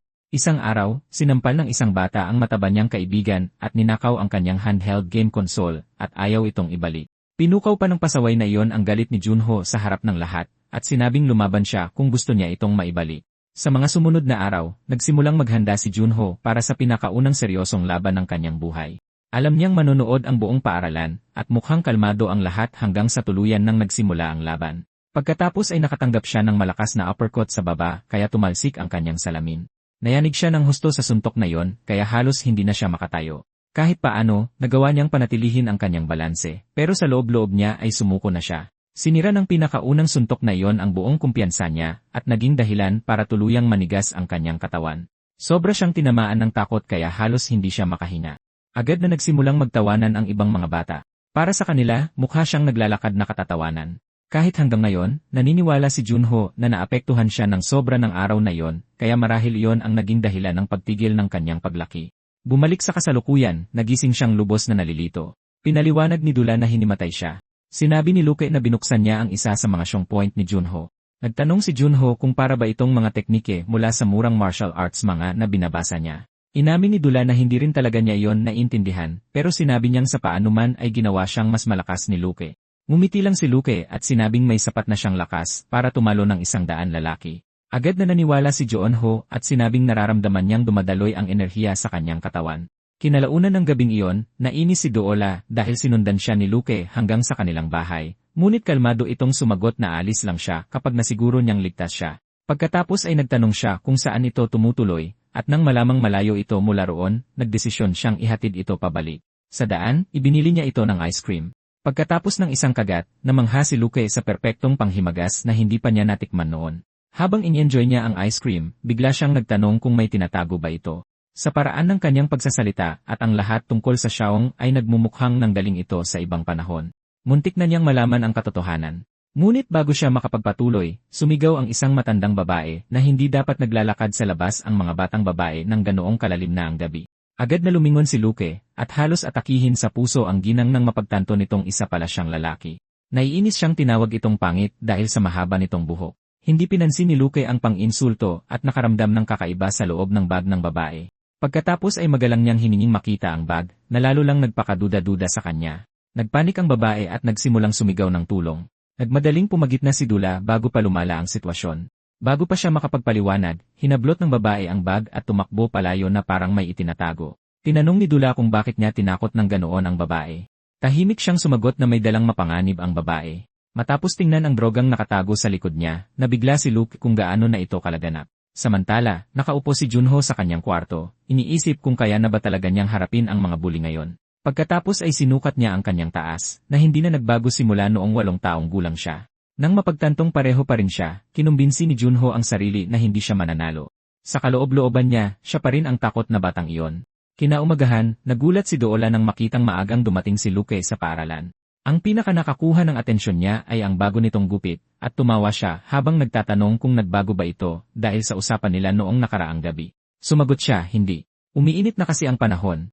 Pagkatapos ay napansin niya kung gaano kalinis ang ibang mga silid-aralan bago pa dumating ang mga estudyante. Napagtanto ni Doola na tinitingnan niya talaga kung sisipot ba si Junho tulad ng ipinangako nito. Ipinaliwanag ni Luke na hindi siya dapat makita kung gusto niyang subukan ang tapang ni Junho, at pinipigilan din niya si Doola na makialam. Kaya tahimik na nanood ang dalawa habang hinuhubad ni Junho ang kanyang sapatos. Inutusan niya ang isang matabang bagong estudyante na gumapang at pulutin ang sapatos gamit ang bibig na parang aso. Nanood lang ang buong klase, masyadong takot para mag-react, dahil si Junho ang naghahari sa paaralan tuwing wala si Luke. Tinanong ni Luke si Doola kung sa tingin ba nito ay talagang lalaban si Junho. Sumagot siya na kahit tiwala siya rito, hindi naman bigla ang lumalabas ang tapang. Sa sandaling iyon, galit na pumasok si Junho sa silid-aralan. Matapos makitang hinihiya ni Junho ang bata para lang ibalik ang telepono nito, hinablot ni Junho ang sapatos at ibinato sa kabilang dulo ng kwarto, at direktang tumama sa mukha ni Junho. Pagkatapos ay sinabihan niya ang bully na ibigay ang telepono na parang isang mabuting bata. Nagulat si Junho na makitang lumalaban na rin sa wakas ang payatot na nerd na yon. Humakbang paharap ang isa sa mga tauhan nito at nagtanong kung iniisip ba nitong ililigtas siya ni Luke o kung tuluyan na ba itong nasiraan ng bait. Kahit nanginginig ang buong katawan, idineklara ni Junho na naparito siya para tapusin ang paghahari ni Junho. At kahit hindi na siya tumangkad sa loob ng 11 taon, hindi na siya ang duwag noon. Hindi makapaniwala si Doola na ang mahiyain na si Junho ay nakahanap din sa wakas ng lakas ng loob na lumaban sa isang tao. Nang magtanong siya kung kaya ba talaga nitong talunin ang kahit sino gaya ng ipinangako ni Luke, kaswal itong sumagot ng hindi. Hindi pa lubusang nagigising ang siyong ni Junho. Samantala, sumugod si Junho para harapin ang unang kalaban niya na si Kim. Sabay nilang binitawan ang kanilang pinakamalakas na suntok, at natahimik ang buong kwarto nang mapatumba si Junho ng isang mabigat na hook. Inamin ni Kim na muntik na siyang unang tamaan ng nerd, pero dahil sanay na siyang makipag-away, madali siyang nakaiwas at nakatama ng malinis sa atay ni Junho. Agad na sumunod ang isang diretsong suntok sa mukha, kaya hindi maintindihan ni Junho kung bakit siya nalang palagi ang nabubugbog. Kahit ang kaibigan ni Kim ay pinakiusapan siyang dahan-dahanin bago pa niya seryosong masaktan ang bata. Pero patuloy lang sa pagsipa at pagsuntok si Kim kay Junho nang walang tigil. Doon napagtanto ni Junho na buong oras pala siyang natatakot. Habang nakatingin si Kim sa kanya nang may panghahamak at naghahandang tapusin ang lahat, nagsimulang magpanik si Doola. Iginigiit niyang malaman kung bakit nagsinungaling si Luke na pinalakas nito si Junho gayong halatang mahina pa rin ito. Nananatiling kalmado si Luke at sinabing ang takot at tapang ay magkasalungat, pero pareho itong nagsisimula sa isang paraan, sa pamamagitan ng paniniwala sa iyong sarili. Sa sandaling iyon, narating na sa wakas ni Junho ang kanyang limitasyon, at nagising ang tunay niyang lakas, ginagawang tapang ang takot. Sumugod siya paharap at inihampas ang ulo niya sa baba ng malaking lalaki, kaya agad itong natumba. Ang buong klase ay natigilan sa biglaang pagsabog na yon ng lakas, pero mabilis na nagkomento si Park Min-gok na maswerte yon kaysa sa husay. Eksakto lang tumama ang atake sa perpektong bahagi ng baba. Kahit pa, tinawag ni Junho ang susunod na tao para magpabugbog din. Pero sumagot si Junho ng isang brutal na sipadiretso sa mukha nito. Pagkatapos nyon, inutusan ni Junho ang isa sa mga tauhan na ilabas ang basura. Sa gulat ng lahat, dahan-dahang tumayo si Junho, handang ipagpatuloy ang laban. Kahit walang paki sa sariling katawan, dire-diretso siyang sumugod sa buli ng paaralan, at nakatanggap ng mabigat na tuhod sa dibdib. Inihagis siya ni Junho sa mga locker, at nagsimulang suntukin ang mukha niya na parang isang punching bag. Habang binubugbog siya, tinanong nito kung tumigil na rin bang lumaki ang utak niya kasabay ng kanyang taas, at kung nakalimutan na ba nito ang nangyari noong middle school. Gulat na nanood ang klase habang patuloy siyang binubugbog at hinihiya ni Junho, determinadong siguraduhin hindi na ito makakatayo muli. Pagkatapos ay nagpakita si Luke at pinigilan ang pag-atake. Binalaan niya na hindi pa rin kayang talunin ni Junho si Junho. Pero bumangon si Junho nang may ngiti at nagtanong kung kasinungalingan lang ba ang lahat ng usapan tungkol sa Cheong-i. Bawat tama ay hindi kayang tiisin ang sakit, pero dahil sa sakit na yon, kaya sa wakas ay nagsimula siyang makaintindi ng isang bagay tungkol sa sarili niya. Pagkatapos ay sinabihan niya si Luke na huwag makialam. Sa kanya lang ang laban na yon. Muling pumuesto, nilinaw niyang hindi pa siya tapos. Nang marinig iyon, may pagmamalaking ngumiti si Luke at tinapik siya sa balikat. Habang hirap pa ring intindihin ni Junho kung talagang hinahamon na naman siya ni Junho, isang suntok ang direktang tumama sa mukha niya. Nakaiwas si Junho sa counterattack at mabilis na nag-isip ng susunod na galaw, pero tinawag siyang tanga ni Junho dahil ibinaba niya ang kanyang depensa at tinuhod siya nito, halos hindi na siya makatayo. Habang pilit na nagpapakatatag si Junho para manatiling gising, patuloy na umaatake si Junho at pinabagsak siyang muli sa sahig gamit ang isang sipa. Nang makita ang batang bumangon muli, inamin ni Junho na bumilib siya sa katigasan ng ulo nito. Doon napagtanto ni Junho na ang lakas na ibinigay sa kanya ni Luke ay nagpapahintulot sa kanya na makayanan ang sunod-sunod na atake. Pero naiintindihan din niya na walang kwenta ang pagtitiis kung hindi siya makaganti ng suntok. Sumugod si Junho para tapusin siya ng tuluyan, tinawag siyang isang kaawa-awang nerd na hinding-hindi magbabago. Sa sandaling iyon, gusto ni Junho na lumaban tulad ng mga bayaning hinahangaan niya at ginawa ang isang galaw na eksaktong nakuha mula sa isa sa mga paborito niyang comics. Punong-puno ng pagkalito na nanood sina Luke at Dula habang bumabato ito ng seryosong pose, handang tapusin ang nagsimula noong 1-0 nakaraan.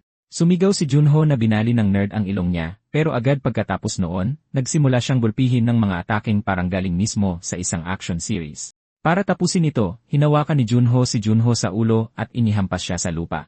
Nanigas ang buong klase, hindi makapaniwala na talagang tinalo niya ang pinakamalakas na mambubugbog sa paaralan.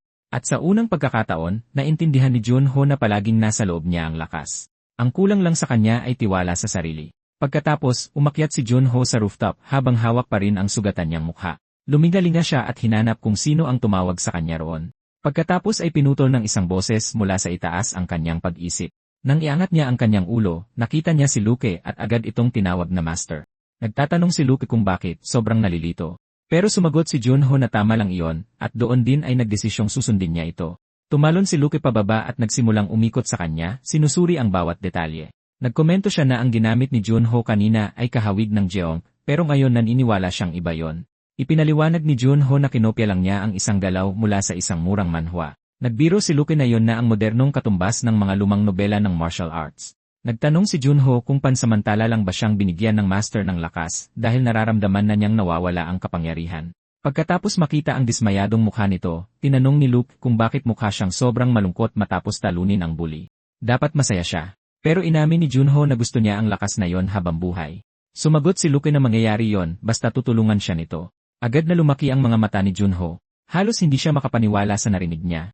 Samantala, alam ni Luke na nag-imbento lang siya dahil ang ganoong uri ng kapangyarihan ay hindi dapat umiiral sa ganoong forma. Kahit pa, agad na pumayag si Junho at buong pagmamalaking idineklara na ito ang tungkulin ng isang disipulo. Nang walang ibang sinasabi, tumalon ang tinaguriang master mula sa rooftop at sinabihan siyang sumunod.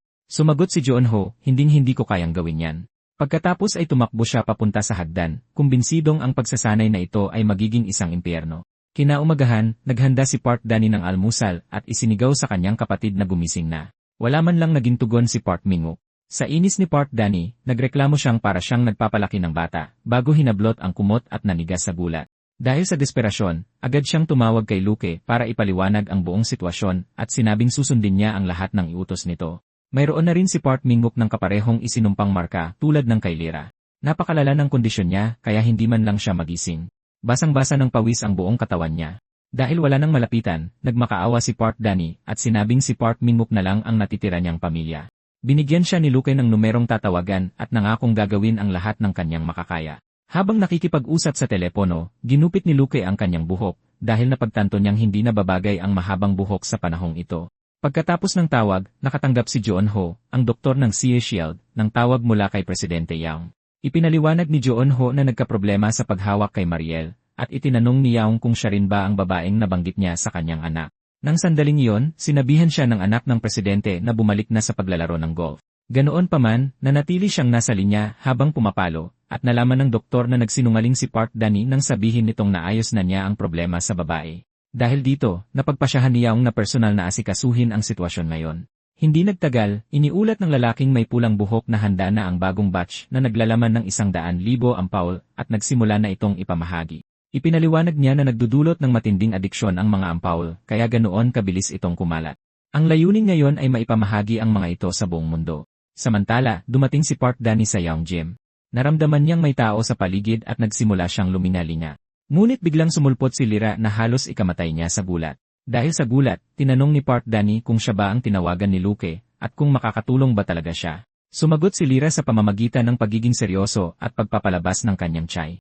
Binalaan niya ito na huwag siyang subukan kung hindi nito gustong magtatakbo ng nakahubot-hubad.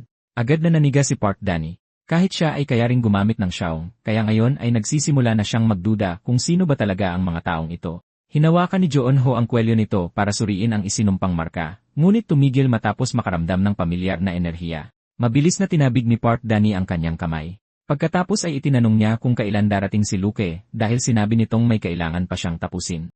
Nang sandaling iyon, pumasok si Luke at ibinaba ang kanyang hood. Nakatitig lang sa kanya sina Park Danny at Lera dahil sa pagkabigla sa bago niyang gupit. Sinabi ni Luke na nagpagupit siya ng buhok at tinanong kung mukha na ba siyang normal para bumagay sa panahong ito. Tinanong ni Junho kung bakit napakaikli ng gupit niya, habang sumabog naman sa inis si Park Danny dahil nag-aksaya lang siya ng oras sa kanyang buhok habang naghihirap ang kapatid niya. Sumagot si Luke na minsan na siyang naniwalang wala siyang lugar sa henerasyong ito. Ngunit naiintindihan na niya ngayon na kung gusto niyang harapin ang mga taong tulad ni Lyra, kailangan muna niyang unawain ang mundong ito. Pagkatapos ay binalaan niya silang may mapanganib na sangkap na kumakalat kahit saan at kailangan niya ang tulong nilang dalawa para pigilan ito. Bago umalis, tinanong ni Luke si Lyra kung bakit siya bumalik. Nagulat siya at tinanong kung nagkita na ba sila dati. Kalmadong sumagot si Luke na naramdaman lang niya ang enerhiya nito.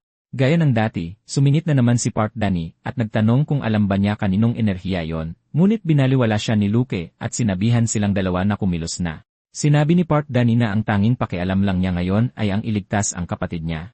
Pagkatapos ay ginulat siya ni Luke nang ibunyag niyang nasuri na niya si Park Minguk. Sa nakita niya, baka huli na ang lahat para iligtas pa siya.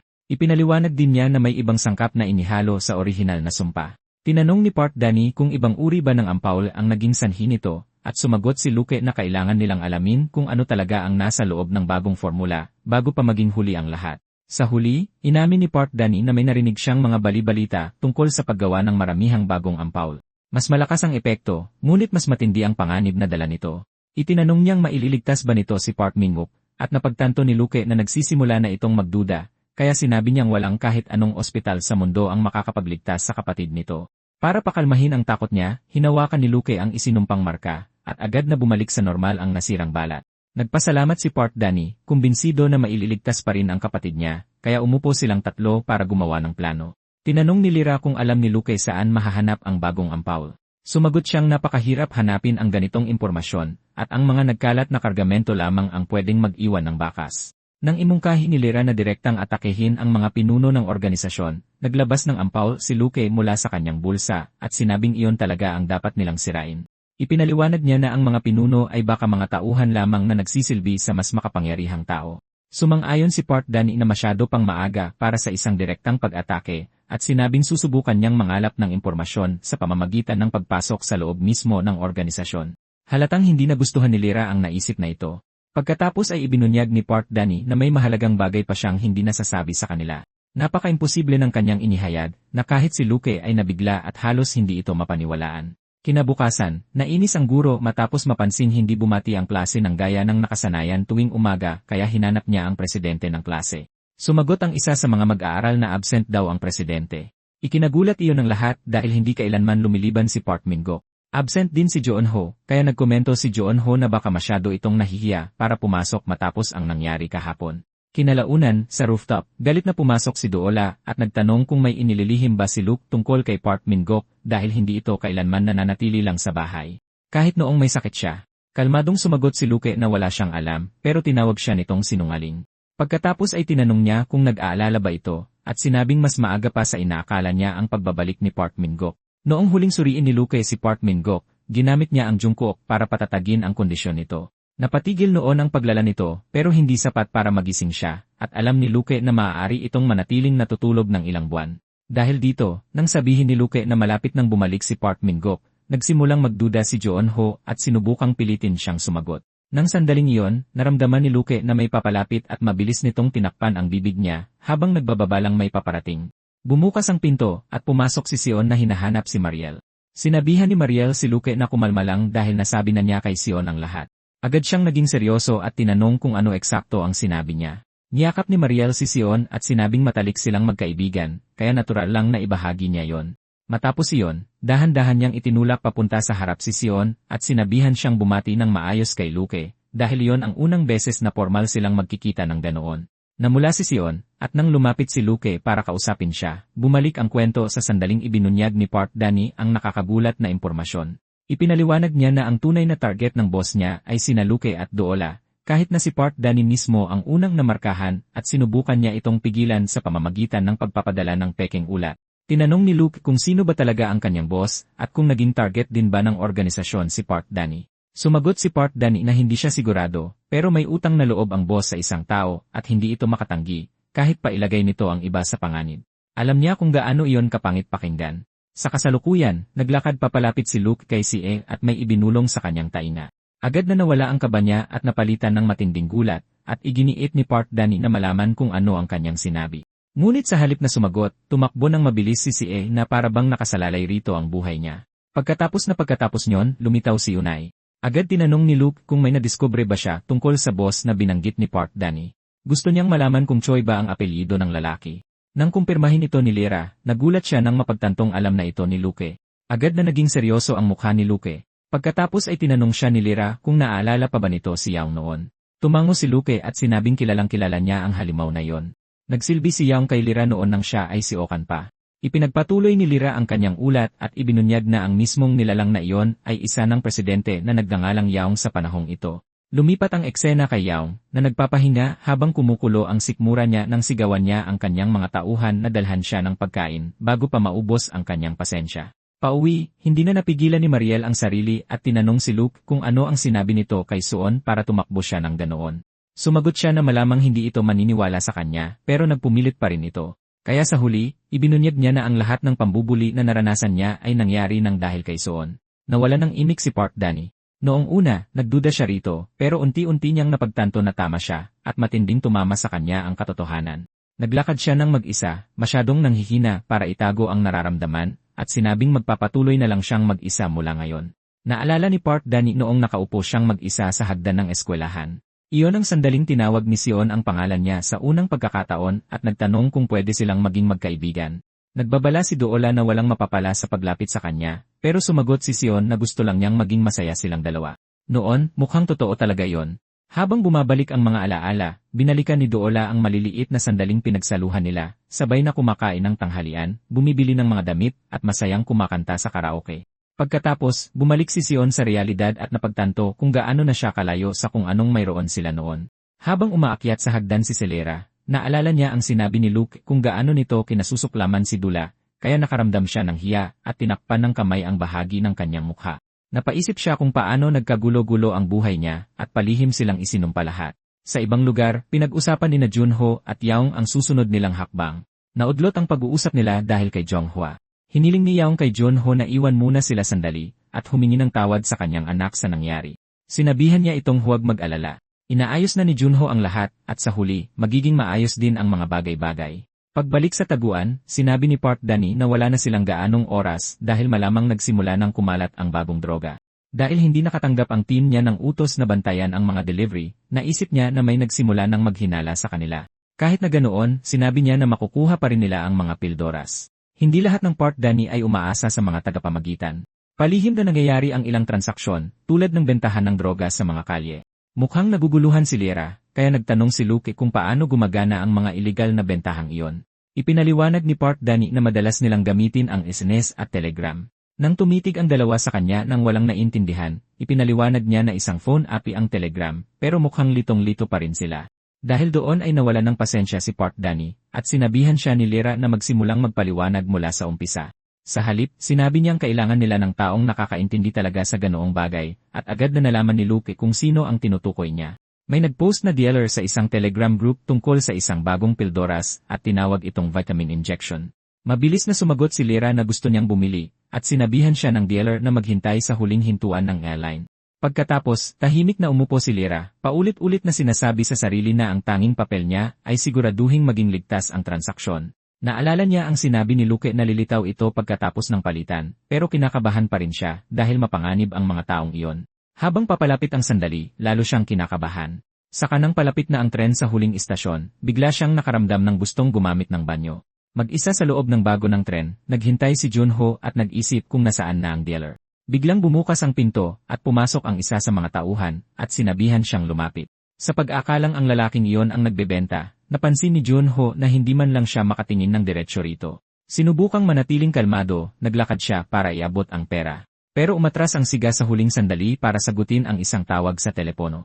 Nataranta si Junho nang marinig niyang sinabi ng lalaki na kanselado ang transaksyon dahil nag-utos ang direktor. Ang nag-iisang pangungusap na iyon ay nagpalamig ng sikmura niya. Agad-agad, napagtanto niyang may mali. Sumenyas ang tauhan na lumapit siya. Bumilis ang tibok ng puso ni Joon-ho habang iniisip kung nasaan ang master niya, saka siya tumakbo, sinusubukang humanap ng oras at mabuhay. Pero sa sandaling pumasok siya sa susunod na bago ng tren, binalot siya ng kawalan ng pag-asa. May isa pang lalaking nakatayo roon, hinaharangan ang daan, at ngayon ay nakulong siya.